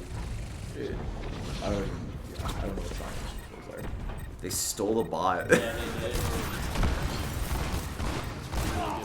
Oh, good buff. Do you guys at Kentucky like push the game mode, or what? Because I hear it's quite controversial. It is because it's a continuous thing. No, No, they don't like push. Oh, Production says no. Yes, it's saying no. I think it's the exact opposite of 2CP, right? Yeah, Like it is. or assault or whatever they call it, like 2CP.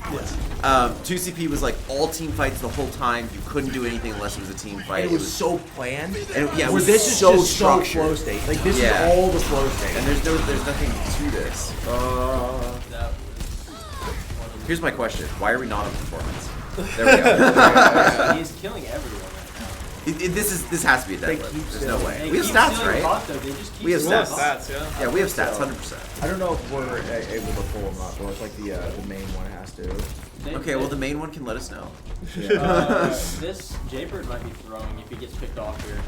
If he doesn't die, I think it's You know, yesterday he was getting picked first quite a lot. Yeah, he was. A lot of these Lucio players. Oh, Bonesaw, no. Wait, why is there a fight over here? Dude, what is I don't happening? They took the bot back. They, Yeah, Jaybird Help. Jaybird stole the bot and got all the way back over there. Oh, you're right. There he is. He popped And he up. still lived, and he still lived. Lugo doesn't live this. Just saying. I'm kidding. He does. He does. I'm joking. See, I'm he joking. brings Slander. he brings me with him, and I die.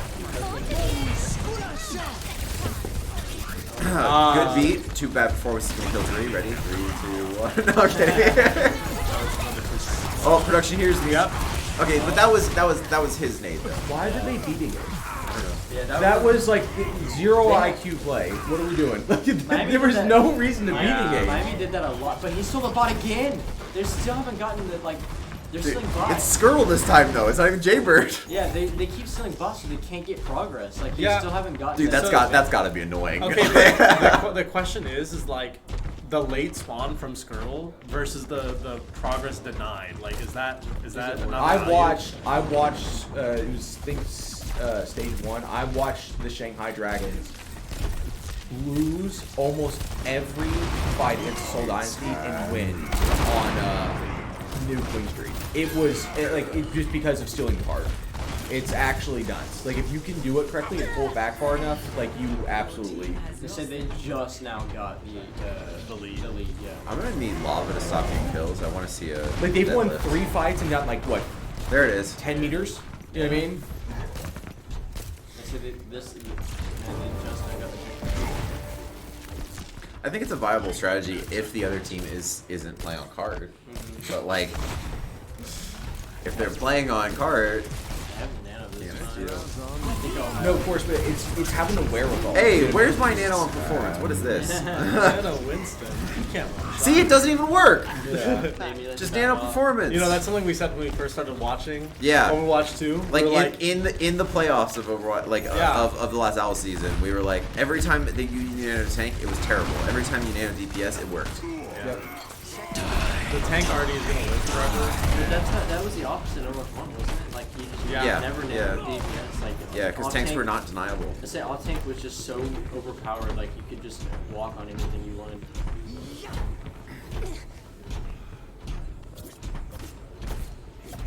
performance still got to kill. Just Just saying. I just think we should have like a performance solo cast now. Yeah. Florence, how did you after how this. did you do this? Like, dude, if you lose, you're like, I'm off. I'm going somewhere else. Yeah, at this point, like it can't be like we talked about Shocker, we talked about Jaybird, right? At this point, we need one of these. We need Skirtle to step up and do what he's doing. Ooh, he bailed away from himself. How is he alive? How is he alive? Okay, there he goes. Yeah, see performance. Just go to the kills. Oh, We need stats on this guy. Oh my gosh. This guy is someone else. he says no stealing the bot this time. I will high noon on the bot. Yeah. I mean, I I actually will like use this it. worthless ult I to mean- make sure you can't steal it. He knew how to use it, which is a sustain. Yeah. He set the primal. You know somebody on Ohio State was just screaming fury, like target focus the whole time. Oh wait, Yeah, listen again. yeah, the bell just gets them out of range and they just can't go You, in. you can't do that as Reaper. I always tell you guys that. Like, you can't do that. Like, Reaper, you need so many cooldowns. It's got to be a secondary To be out. engage. Yeah. Oh, Jaybird. Lava. His magnetic grenades have been pretty good at finishing off targets. Yeah, so much so that they're changing it. So, yeah. They're nerfing it. Well, I mean, they might be reworking it actually. I'm Yeah. not sure. There's that. Ohio State's We're gonna make it electing a to not magnetic take the stun. fight there. Well, they were down there on They it. said they were down one. That was, I They think that was just- good discipline by they them. just- They they have just so wanted much to get- lead, they just need to win the Nah, you have fights. performance. You just. Ohio State still has the ult advantage in this fight. You start getting like a huge ego, like, guys, just trust me, push. It's like, no, push. Okay, come on. Beating age. I don't get it. I don't get it. You have to go after performance or you're gonna lose the game. Told you. Well, Jaybird went after him. Stop. Go. Just kill the cast. He must die. Nope. Quite a lot of value. No. Still alive. No. Hey, Yes. Skirtle, there we go. All right, Skirtle. Come on, man. Bring it home. Good name, by the way. Yeah.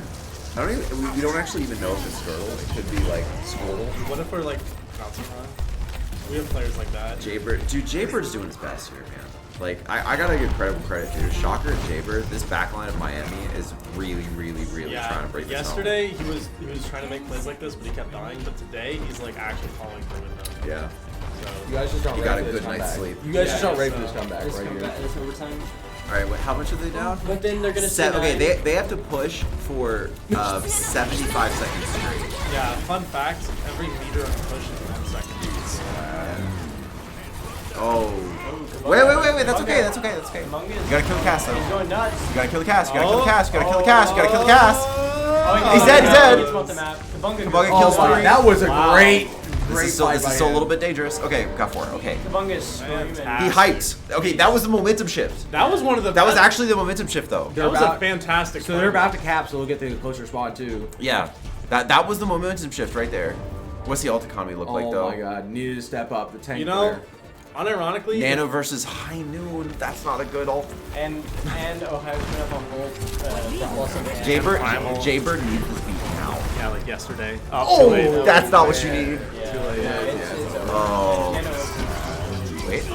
No, okay. They had, I don't know why they were all sitting back there. Yeah. Like, they needed one guy on card and everybody else on the bridge. Dude, you Like, gotta you have to threat recognize, right? Yeah. Like what is carrying them? Right. Cast. You gotta kill the cast. To be fair, I mean that primal from Kabunga was textbook.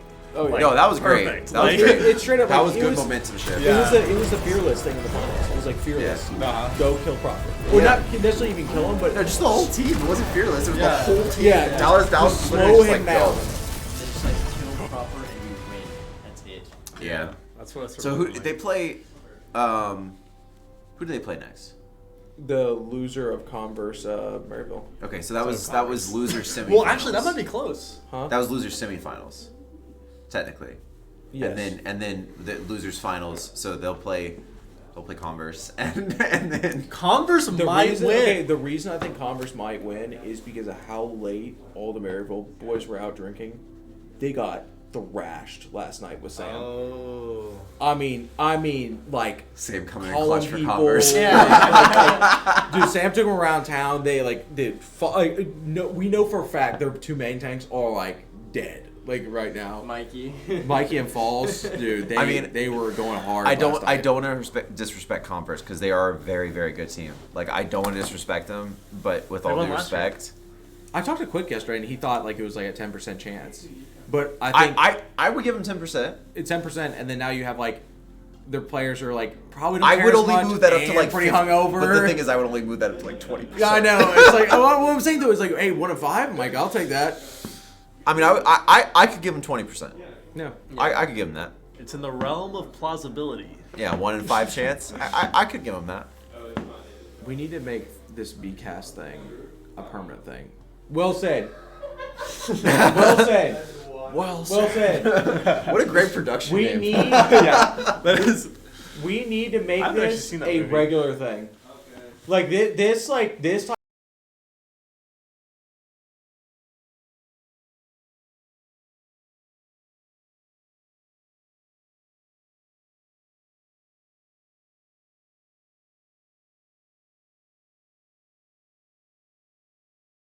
Turn the mic off.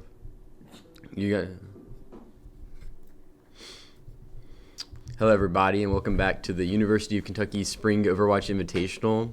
We're back with another match. We got Ball State versus Ohio State University Scarlet. Riley, how do you think the matches have gone so far in the tournament? Well, I think Ball State has really plowed through the losers bracket so far. Ohio State has been doing really well on the opposite side of the losers bracket, so I think this will be a really close match. I know Ball State is 3rd seed in the bracket. I don't know where Ohio State falls in that, but I think they're pretty close. Can we see the bracket actually, so we can check that? Yeah, we can't actually. Is this the losers bracket? No, this is the winners bracket. Ball State, unfortunately, fell early. What? Oh, sorry. Ball State unfortunately fell early to Miami of Ohio, so they made their way into the loser bracket. They managed to knock off the hometown team of University of Kentucky Blue, and they're slowly making their way back to try and find a spot in the losers finals to play the losers of Maryville and Converse. Yeah, so Ohio State has been in the losers bracket since game 1, actually. So they lost to a different team, and now they're making their way through. So if they make it through to the winners bracket finals, then that'll be huge. That would be a Cinderella story coming to you straight from the Overwatch Invitational. Yeah, we just watched them play a pretty great series against Miami University of Ohio, which unfortunately ended up in Miami being eliminated from the competition. They had a great run. No one expected them to really get as far as they did, so props to them. But Ohio State proven to be a force. You know, coming into the LAN, I think a lot of people were talking about how that team was one to watch, along with Converse, Maryville, potentially Northeastern if they could have made it. Northeastern, if those of you who hadn't heard, couldn't make it here. We were supposed to have them here. If they would have been here, it would have been another great team competing, potentially even a top 4 team. But, unfortunately, flights get canceled, so we don't have them here. But it's great to see the Ohio State University Scarlet, really representing their university and making their way through losers. Yeah. And if you guys don't know, on the mainstream University of KY, we will also be streaming Maryville versus Converse, our 2 top seeds for the match on that stream. So if you want to check that out, pull that up on the side, you can watch that too. That'll be a really good game.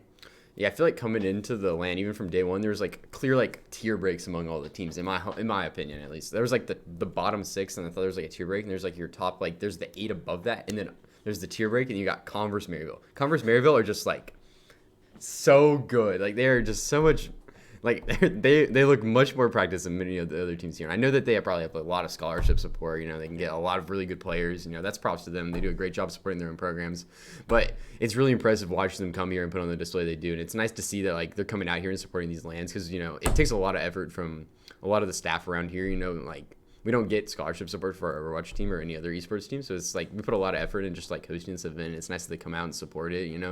Because they got some big names. They got how many 4 former Overwatch League players? It's nice to see they come out here and support the LAN and the event. Hopefully they come many more times.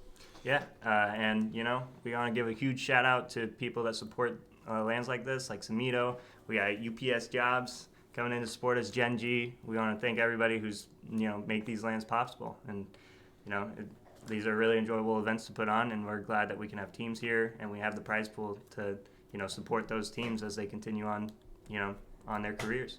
So Riley, have you been able to catch very many matches of this LAN? Well, I've been organizing it all, so I haven't been able to catch very much of it, but I've been able to catch things here and there. I think we've had a lot of good teams come and go, but I think the teams that are still here are definitely the top ones. There was a little bit of an upset between Ball State and Miami, where Ball State actually fell to the loser bracket, so I think maybe we saw a few matches or teams drop, like UK.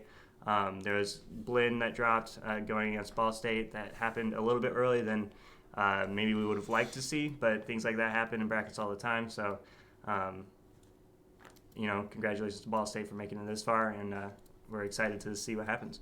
Yeah, Blinn were actually one of my favorite teams, and I didn't know anything about them coming in, right? And then I was on stage, I was watching the matches, and they're just so much energy. Like their captain, the tank player, like I don't even remember his name. He was just getting out. He was getting hype. He was like screaming. It was fun to watch. It's probably one of the most fun matches I watched on stage all day. And of course, like my favorite one I watched was the Maryville game yesterday, right? Because I've been itching to watch Maryville like all day, and we purposely kept them off broadcast because we knew they were making it pretty dang far. Oh yeah. So it was nice to get to see them yesterday, especially on stage. It was a really good match. So I think we're gonna be heading into the game actually. Do you have any predictions? How many do you think is gonna win? Well, I know that Manway is tank for Ball State, so he's been doing it up through the losers bracket throughout. There's you can't see this on stream, but in person there's a lot of hype coming from Ball State, their coaches, their team. They're very gumptuous, you could say, and whenever they're doing great, you can definitely see it on their faces, and hopefully we can see that on stage if they move on to the next match. Yeah, definitely a very passionate team. If I'm gonna be a little bold, if I were to make a prediction here, I might actually have Ball State 2-0 in the series, just based off what I've seen so far. I watched a lot of Ohio State. They're a really good team, but I think Ball State, especially like we talked about Monway already, but I think Ninja Curly Fly is a really powerful DPS player. I've seen him pop off so many times. Looks like Ball State actually gonna opt to run Joker King Brawl in Ohio State University. Do you have any opinions on the opening? Well, actually, Monway on doing their which is the they actually now say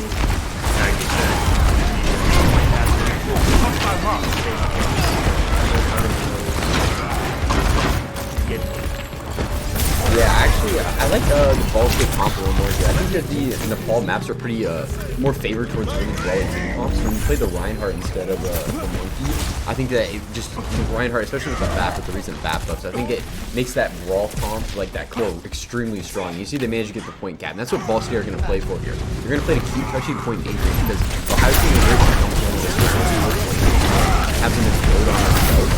So Ball State can just control the game, they're going to be able to what? Oh yeah, and you can see them, they're all standing on each other as 5. It's really hard with Lava and the dive comp get on top of the support. So they're going to have to push through that shield, kind of separate their supports from the rest of the team in order to make this dive comp effective.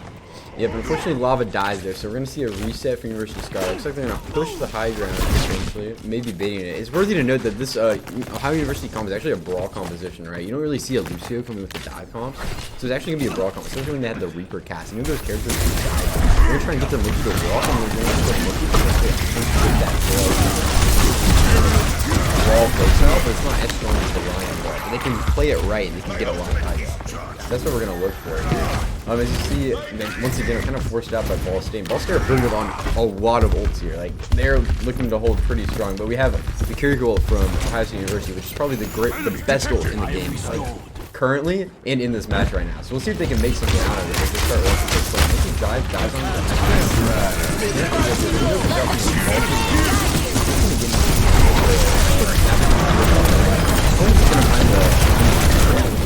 Ryan's always gonna find the Monkey, but Performance Manager get 2, but Spencer gets a pick on the Hanzo, so we have 3v3 here.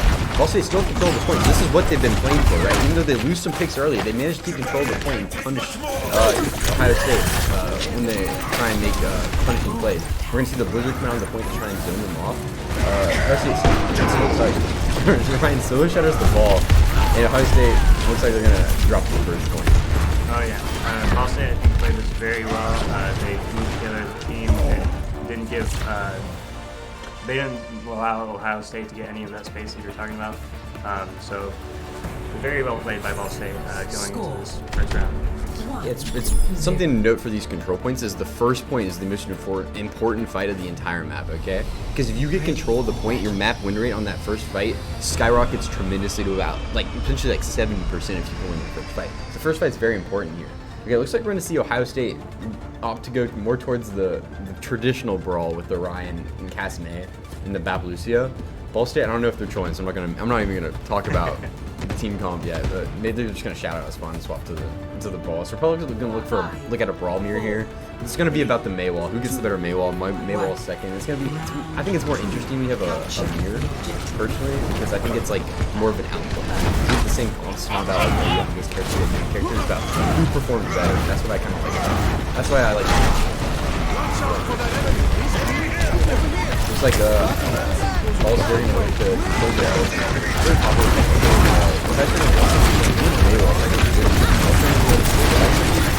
They use their own progress into based on the point. Each kind of own half of them. And performance is going to go down early to initial. And just really like you said, watch him early. He's a powerful impact DPS player. He managed to get the first victory. Like we said, this first fight is very important. No ammo for Ohio State.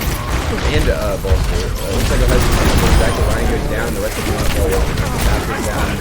I think and he goes down and they're all in full reception. Ball State go again very early on the map. We're going to see them back onto point, probably take over high ground again. It'll be very interesting to see how Ohio State approaches this as they come back to the point. Ball State do have the only ult online so far. They're going to have the BAP window. It's going to be very impactful here. BAP window, well, when the ult economy is built up for both teams, not as impactful. In the first fight, it builds so fast. It's extremely crucial that you use the BAP ult early here before the... That's exactly what they're going to use. How's it going to drop it? I'm just going to go down to the fire straight window. Looks like the Ryan's kind of and this is down for Ball State. They've already lost the BAP piece, so there's only so much Shatter comes out. Conway drops low, they manage to kill Lava. They're just going to slowly take the fight. It's important that when you get in the fight, you don't immediately just W keep. Because that player is going to be eliminated for a long period of time, up to maybe potentially 20 seconds. So you have 20 seconds to really capitalize on your advantage in the fight. Because if Monway had gotten too aggressive there, he would have gotten punished and died, and that becomes very winnable for Ohio State. So it's great to see some restraint there. Drops the Shatter. Great team fight winning from Ball State. As we go into this next fight, it's notable to say that Ohio State has 5 ultimates, while Ball State only has 3. So it'll be interesting to see who go to Ohio State. The item comes out, that sword actually saves them if the beat comes out. Not fast enough for this.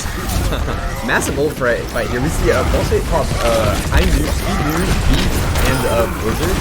Lava's gonna find one on Shakespeare. Ohio State had has 4 ults so far. It looks like they're gonna manage to cap the point here. So a very costly ult fight for Ohio State, but Ball State also forced to use a lot as well. But it looks like Ball State are gonna come back in with the advantage here. So they're gonna be closer to their window. But if Ohio State can land a massive shatter, Yeah. this whole point becomes very up for debate. Yeah, it'll be very interesting to see if Lava can land the shatter, if they can use that properly to create space. Ball State most likely knows that they have the shatter, so they might be playing around it.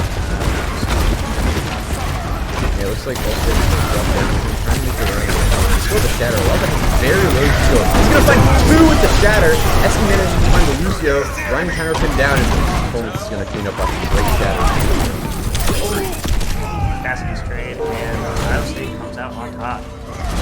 Right, that was a big fight for Ohio State. They managed to get the window out from Ball State, and Ball State didn't actually manage to build any ults off of it. Look at Ohio State here. They have nothing either, but they're closer to the Cassidy ult.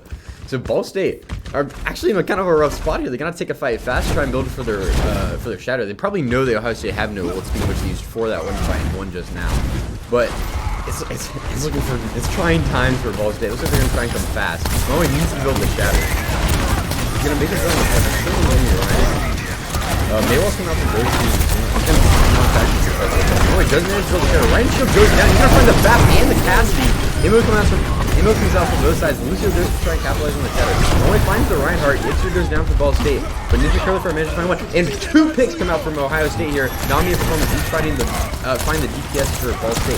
And now the Reinhardt is stabilized by himself on the point, except that's still alive. And Monway does manage to go down. Performance going to clean up the fight.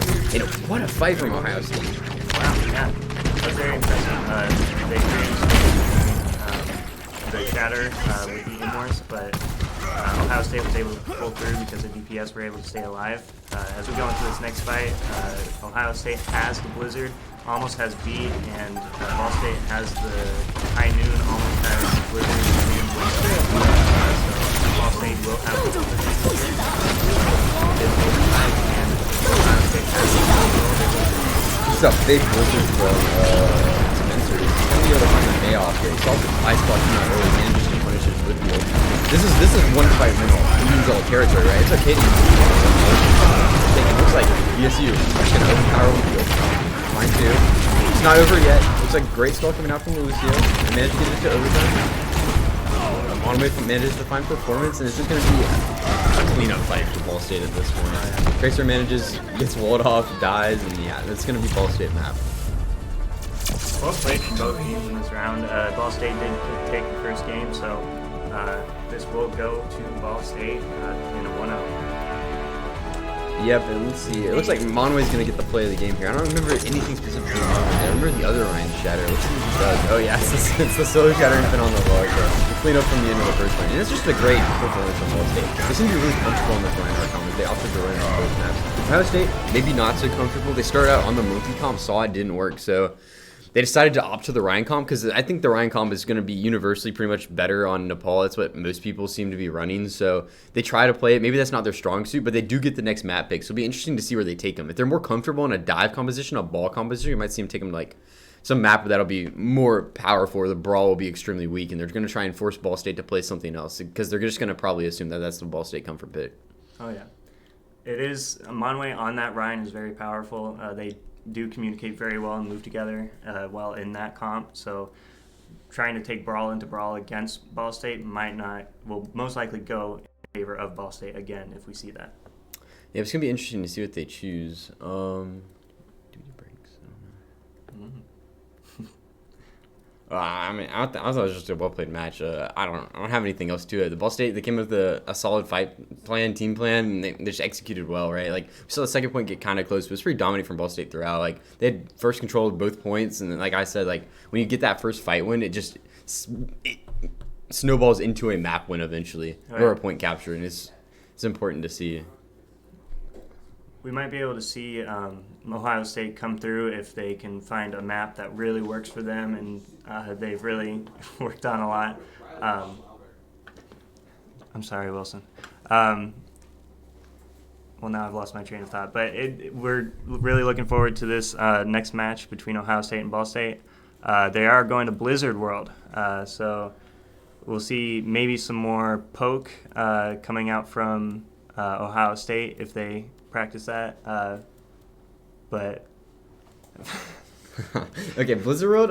I think Blizzard World's an interesting map pick for Ohio State, and here's what I have to say about it. So we've seen a lot of Blizzard World in this event, surprisingly. Like, I don't know why teams are just choosing Blizzard World, but I've seen so many Blizzard World games. I can tell you that a lot of teams are playing Brawl in Blizzard World. I don't have reasons why I'm not some high scrim player. Like, I play the game like enough to where I know it, but like, I don't know. I couldn't tell you why the Brawl's played. I know the Brawl's really strong right now, but I think this is a map that favors a lot of composition variety, right? Like, I think Nepal is pretty dominated by Brawl. I think if you play anything else, you have to be like extremely, extremely good at it to get a lot of value off it. So it's gonna be interesting to see what the teams opt to play here. I don't expect anything but Brawl coming out from Ball State unless they have something prepared. We'll probably see some sort of dive composition coming from Ohio State. Let's see what they choose here. We got 14 seconds. I think we can expect to see the Winston because they were throwing out that Winston Brawl comp, and Winston in this map is, I personally think, is stronger than Ryan, just because he's able to get on those high ground and force off. See, they both take Winston here. So being able to play that high ground, especially around the point and on the flight of Duskwood up there, that's a very strong point to capture, and it allows that momentum to get onto the point and really fight in that area. It looks like Ball State are going to opt to play this kind of hybrid dive brawl composition. In Overwatch League, we saw the exact same comp with the Reaper instead of the Tracer. And that kind of made it extremely brawly. It'll probably be a little more dive focused here, but the real big cooldown to watch for that team is going to be the Kiriko Suzu and the Monkey Bubble. The Monkey Bubble is really the lifeblood of that team composition because they all want to fight in it because they don't want to leave anyone alone. Looks like we're going to see Ohio State run out on their double flex support brawl dive comp. I don't really know what's happening there, but we'll see what's happening. It looks like Ohio State might be trying to go for the Phantom, trying to get that team out. Oh, they are fighting over that high ground, but it looks like Ohio State has to fall down. Both teams are down actually now, rotating to the point. Ohio State is taking control of the point, and Ball State is backing up. Yeah, Ball State without the Monkey aren't going to be able to contest very easily. They do have the Tracer, so if they do want to try and get a last-second contest, it is possible, but it doesn't look like they're going to go for it here. They're just going to let Ohio State cap, and that's 5 minutes on the clock for them to potentially get all the way through second. Very well played by Ohio State.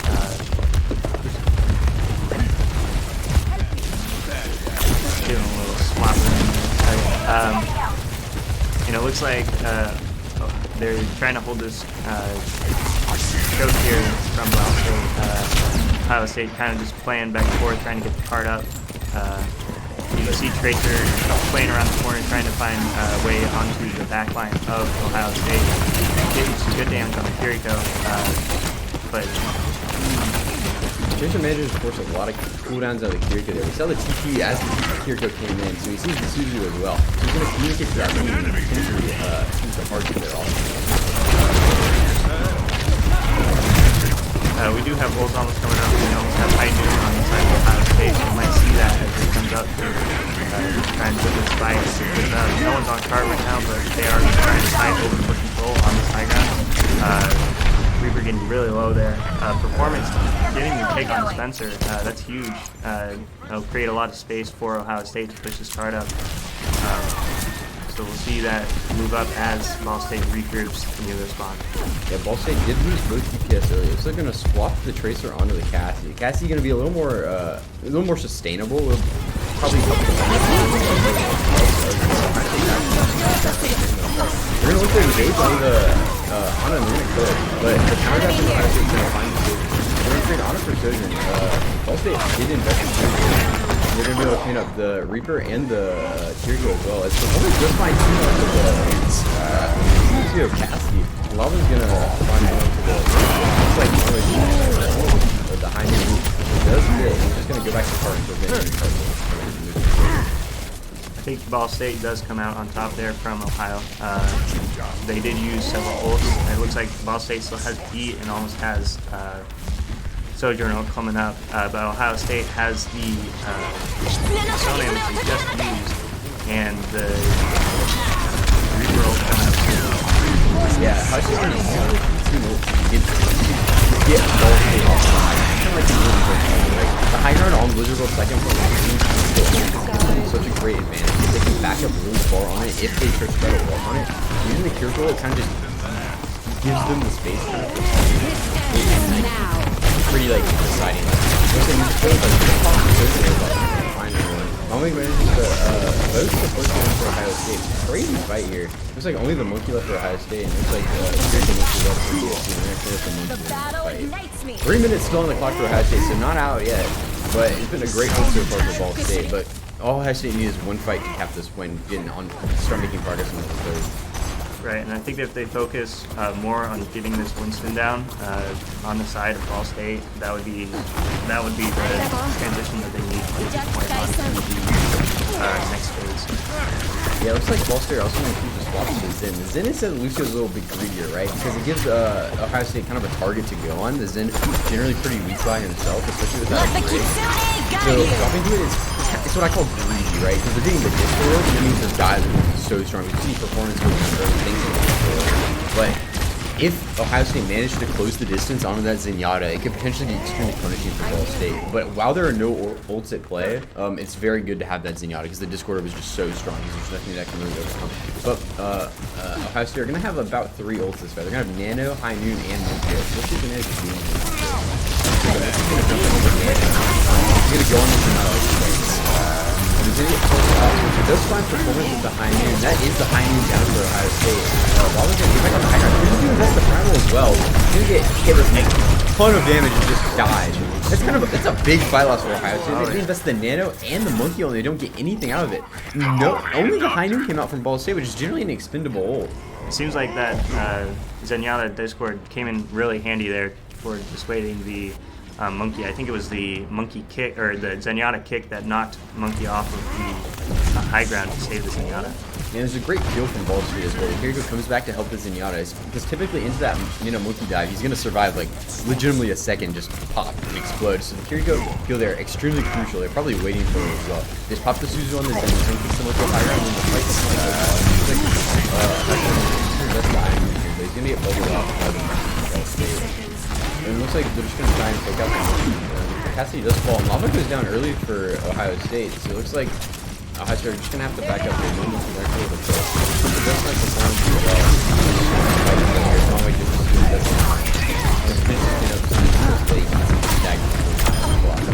Time is getting pretty low. The payload's getting pretty far, so at this point, even if Ohio State wins the fight, they might not even get it to the point.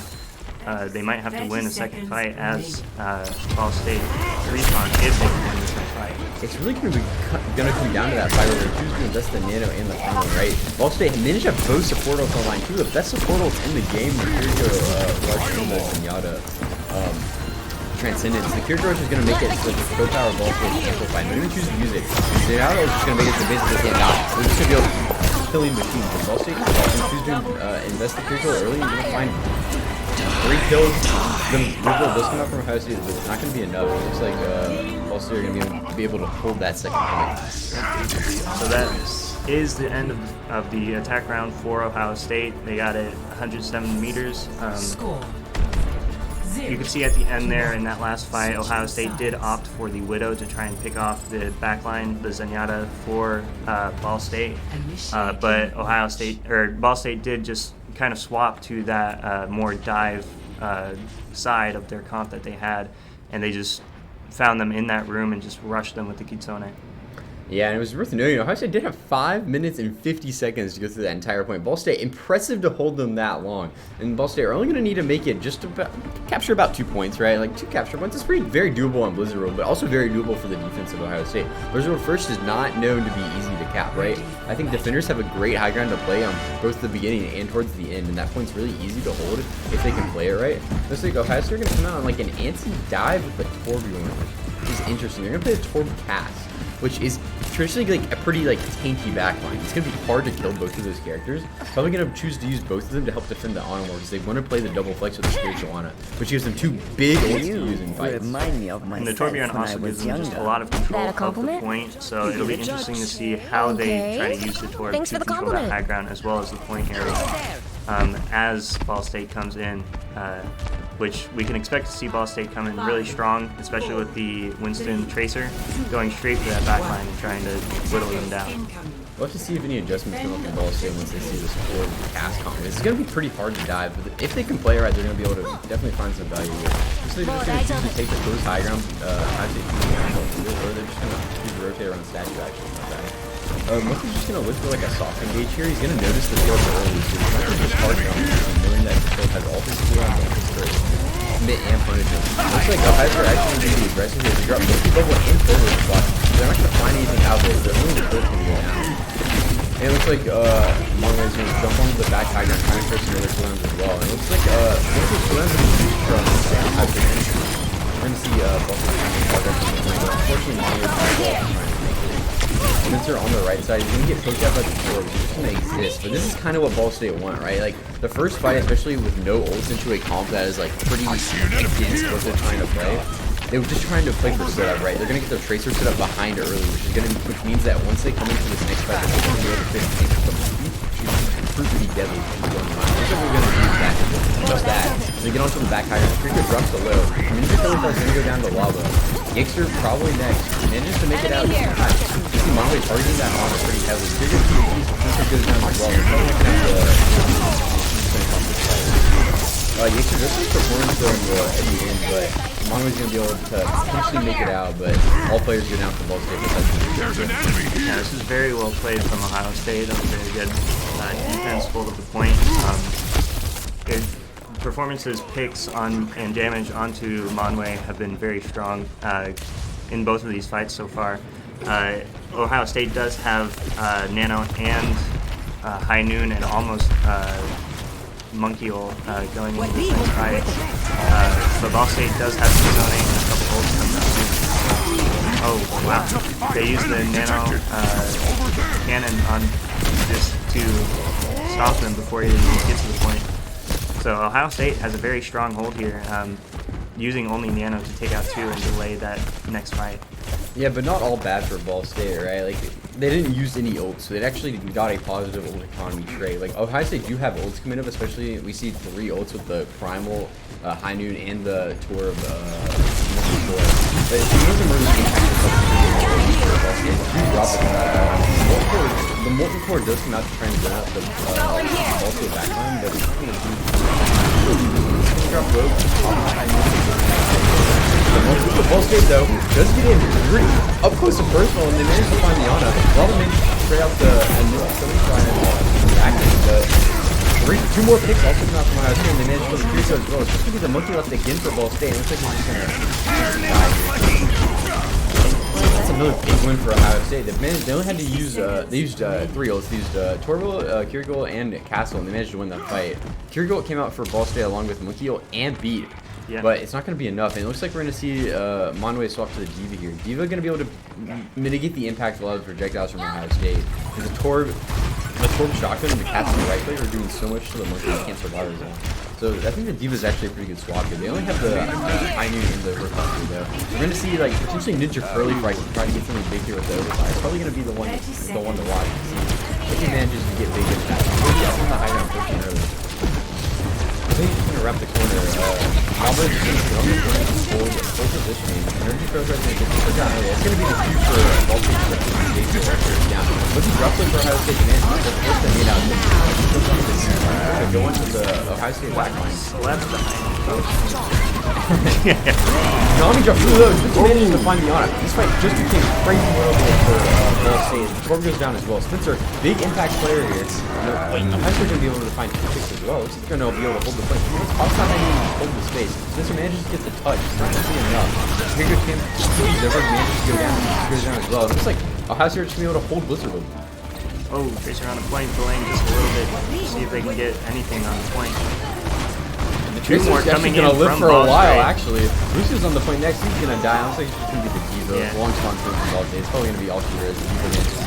Pops the self-destruct. Managed to get the mech back. Okay, what is happening? He's probably going to die anyway. We have the Sombra Kiriko back already. So potentially winnable? Like, I don't know. It's just a crazy stall, and Ohio State going to be able to clean it up and secure the map. Getting the stagger, draw out that clock, maybe get some miracle play, but Ohio State coming through with win on the second round, making it 1-1, bringing it to the 3rd game. Very well played by Ohio State. Taking control of the first point in the first round was very impressive going into this match. Yeah, it's gonna force Ball State to make a map selection here, and we saw them already pretty dominant on the brawl. We'll probably force them on some brawl heavy map. Don't know. But Ohio State, I originally had maybe doubted the Blizzard Road pick. I was like, maybe Ball State can force something that Ohio State aren't going to be comfortable into. But Ohio State proved pretty formidable in that first point hole. This is a good team that I know a lot of people have been talking about. They definitely living up to the hype. They're going to go 1-1 in the series. Yeah. What's the next mode? I don't even remember. I believe the next mode is Push. Oh, Push is actually pretty dominated by Brawl right now. It's pretty rush heavy, so it'd be interesting to see. We've seen a lot of Reinhardt come out. We've also seen a lot of Monkey Brawl come out from both teams. So this might be just a Ball State's comfort pick, but we'll have to see. Yeah, I'm thinking that it's going to be Coliseo based off of the ones that I've seen from Ball State. That seems to be their go-to push map, but we could see something else pulled out here. But Coliseo is usually dominated by those Reinhardt picks, which Monway seems to really love going into these games. Yeah, we've seen 2 maps already, and this might be a little early to ask, but Riley, who do you think is like our MVP so far out of all 10 players you have played? All the 10 players, honestly, I think Performance is coming in very strong into these games. He's been playing, or they've been playing well all day. Performance, they've had quite a performance in this LAN, and it's been a pleasure watching him play. But in these matches, they've been getting a lot of damage onto the key members on Ball State, and yeah, we're going to see that Coliseo coming through, picked by Ball State, and we'll see if Performance can, have another great performance going into this match. Yeah, I think Performance has obviously had some great fights, right? We see a lot of the fights Ohio State won, especially in that defense. He was finding at least 2 picks a fight, which is incredible for a DPS player. I also like to highlight the tank for Ball State. I think Monway's had a really good match, right? They don't manage to win that Blizzard World game, but I thought he actually played that attack side pretty well, right? We saw him getting out of the fight alive a lot of the time, and maybe not what his team wanted, but it says a lot about the player, especially for a monkey playing into a Cassidy Torb, like to stay alive for as long as he did. I think he did a great job. We've seen him had some great fights where he managed to actually just carry the fight entirely. Yeah. I'm hoping to see some more from the Ball State DPS though. I know I've watched a few Ball State games and I know Ninja Curly Fries got it. I know he's got that dog in him, so I'm hoping to see especially he had 2 overclocks. We didn't get anything crazy, right? You can't expect like proper to come out in every game, but I want to see him pop off a little bit, and this is a map that you're going to see the DPS players potentially try and take over. And if Performance manages to keep playing the way he does, I don't see anything stopping Ohio State from potentially taking the map. Yeah, I think this is definitely the match to pay attention to going in. This should be a very close fight between the 2 teams. Yeah, let's look to see what types of comps they run. What do you think of Coliseo? Are you a fan of the map? What's your general thoughts about it? Honestly, I feel like anytime I play it, it's fun. I feel like that's anytime I queue Overwatch competitive, honestly. It's very interesting.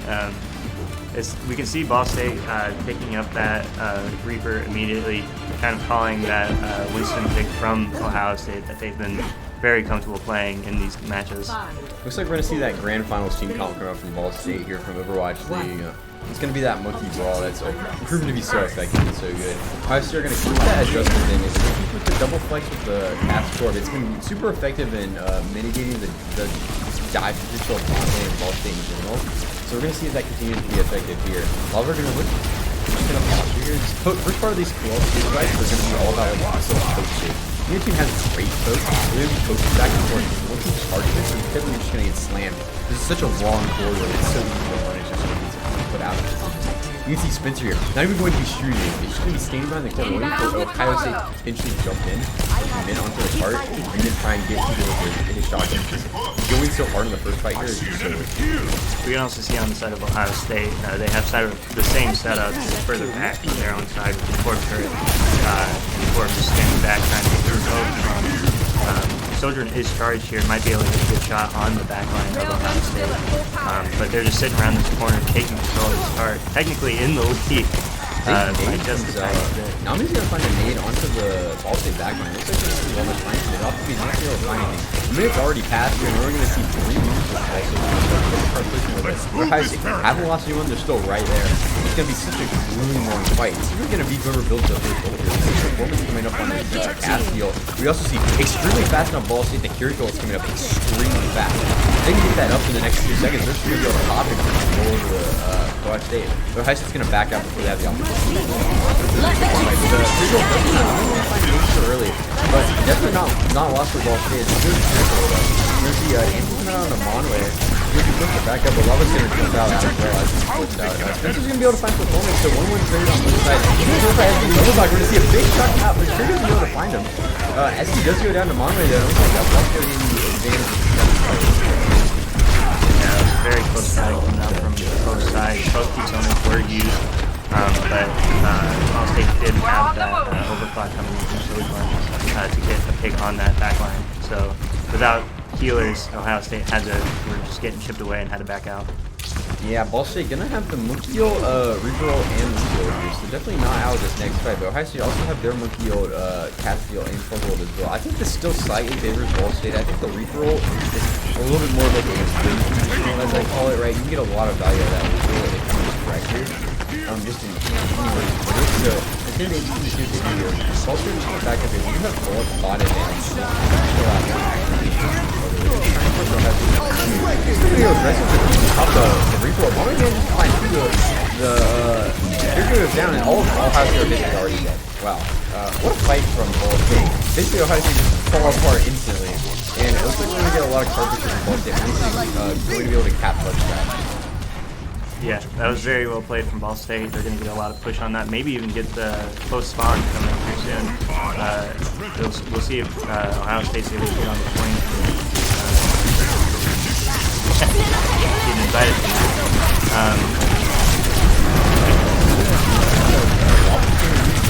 They have the primal castle. Just by one on the case, he's going to go down. He's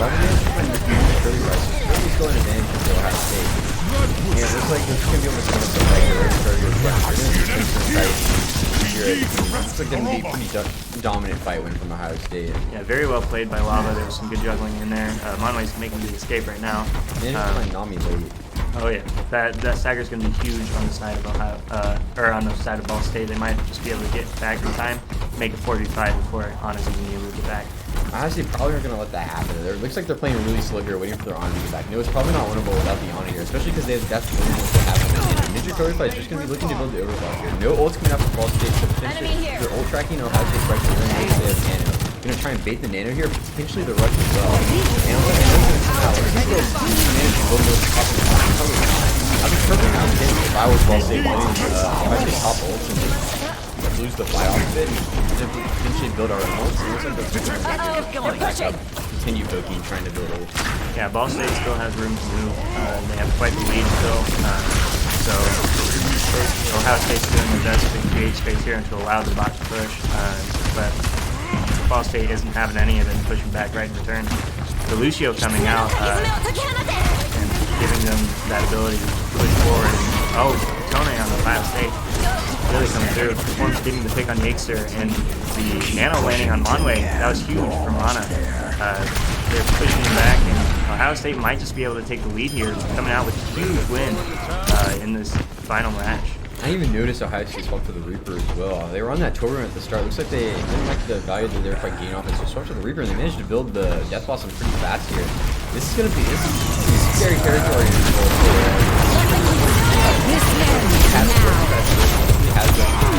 But Ninja Cody is going to pop the Overwatch. He didn't find one. Ninja by two on the here we go. But the Death Blossom is going to come out from Song. Managed to kill him too as well. It looks like Ohio State in this scrappy team fight. Great shot from Ninja Cody. They're not going to be able to get anything off of it. It looks like Ohio State are going to be able to cap the close one. Yeah, Sock Dollars are coming in huge with the counter for the Overclock. Overclock managed to grab two, but Spencer really pulled, or Sock Dollars really pulled it through on the other side of the map while Sojourn was creating distance. Notice here, Ohio State know they've lost a lot of people in the last round. They have that close one, so they're going to opt to just back out. They're only one player, like but it looks like Ball State's just doing a catch him out for the rookie out. I mean, find 3 members of Ball State just, of Ohio State just kind of caught in the open, like the Honor just caught out. Has to use the nade. She's just going to go down immediately after that. And Ball State do have a lot of big ults here. Ohio State are going to be able to build towards that Nano this fight, but Ball State do have the beat coming up as well as they already have the reroll and the reroll. So they're definitely in the driver's seat of the fight. Oh yeah, Ohio State kind of jumping in pretty early, trying to keep them from getting that close spawn. Ball State does get that, and see a big Death Blossom come out. Grab one, but falls down shortly after. He's going to create a lot of space with it, but they're going to manage to... The performance from the Ohio State DPS is actually insane here. They managed to get so many kills every fight. We saw Sock Dodger last fight kill 2 with the Blossom in order to turn it, even after a great overclock by Ninja Curly Fry. And Performance managed to find 2 there as well. It's some pretty great gameplay coming out from the Ohio State DPS. Really putting the team... Really wanting to win this game. Going to move on to the finals, facing into a conversion area. Yeah, just a little under 3 minutes left, and this is still anyone's Enemy game. here. One fight going one way can give one team the ability to create that tiny bit more space and keep the lead, extend that lead, continue this match even to. Totally fight though, managed to find two in this fight. They get started up with a refresh. He's still a 3-on-3 here, but but they're gonna pop the B here, but notice that Molly jumped out in the top of the right. He's not what you want to do, right? You want to stay in with the B, hands in. Looks like Spit, looks like Ohio State just gonna die on card and then he aggressive reset with his team. As Ohio State do have the advantage here. Notice they do have both DPSL as well as the Honor ult coming up, and Ball State only have the Cassidy High Noon. So if Ohio State play their cards right here, they're in a very good position to take the map and potentially the entire series. Oh yeah. They're taking the high ground here, trying to stop Ball State from even touching the cart as they move in. Monkey goes in, taking control of the bus as Ball State is forced to kind of step back, wary of the ults that they know that Ohio State has. Mr. Dominant Tiger, maybe just find Yates here. Yates are going to go down early for Ball State. The Cassidy Henry doesn't have good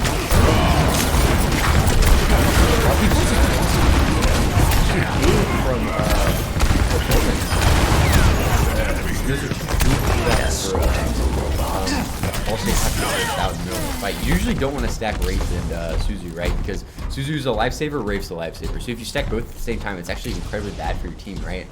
So it's kind of big that they managed to do it. And you also just need to communicate that properly when they're trading cooldowns. Oh yeah, and the ult deficit here from Ball State is even bigger now because Ohio State didn't use a single ult, I don't think, in that entire fight.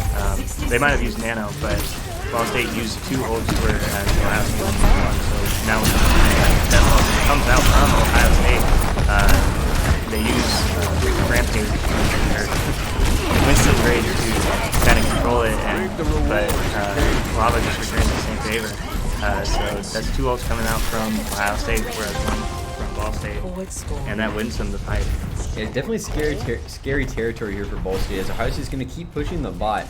Ball State do have the Fury go online though. We've seen that people decide to kill the fights in the back. Ohio State's going to use the Cassio. He's going to find the Kiriko. How? Performance coming back with it. Ooh, the Curly Fire returning it onto Esky. Performance you see so many fights. Needs ult for Ball State early, but Ball State drew spawn advantage here. They're going to be able to get Raven's Turner back, potentially rush the Kiriko card. Morris finds another onto the monkey. What is happening? Kiriko going to manage to trade up for Wraith last. Oh, but a huge anti from Nami onto Ball State. Right here, Lava going to get the nano on him. He's going to force the train too. Oh my god. Defense, I mean, it's overtime right now, so whoever wins this fight is going to take it.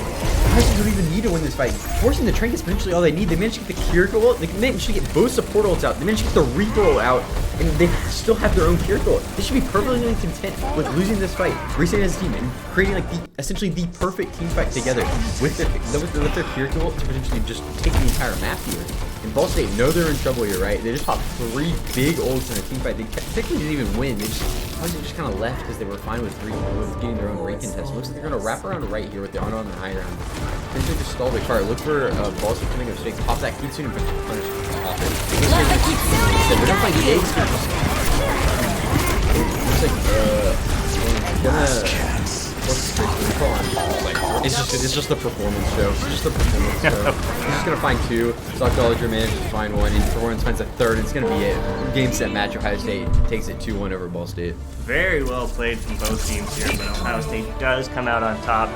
That is dropping Ball State from the tournament. Very well played from Ball State throughout the tournament, but Ohio State comes through, continuing the Cinderella story throughout the entire losers bracket. Very impressive. You know, Ohio State even had to knock off their own little brother in the first round of losers. It was Ohio State versus Ohio State versus Gray. Probably not a situation they anticipated themselves being in so early in the tournament. But they managed to win 4 straight matches in the losers bracket, putting them in the losers finals. Wow. Very impressive match. Very close match. Pleasure to cast. Pleasure to watch. Yeah, looks like we'll see y'all in the next one.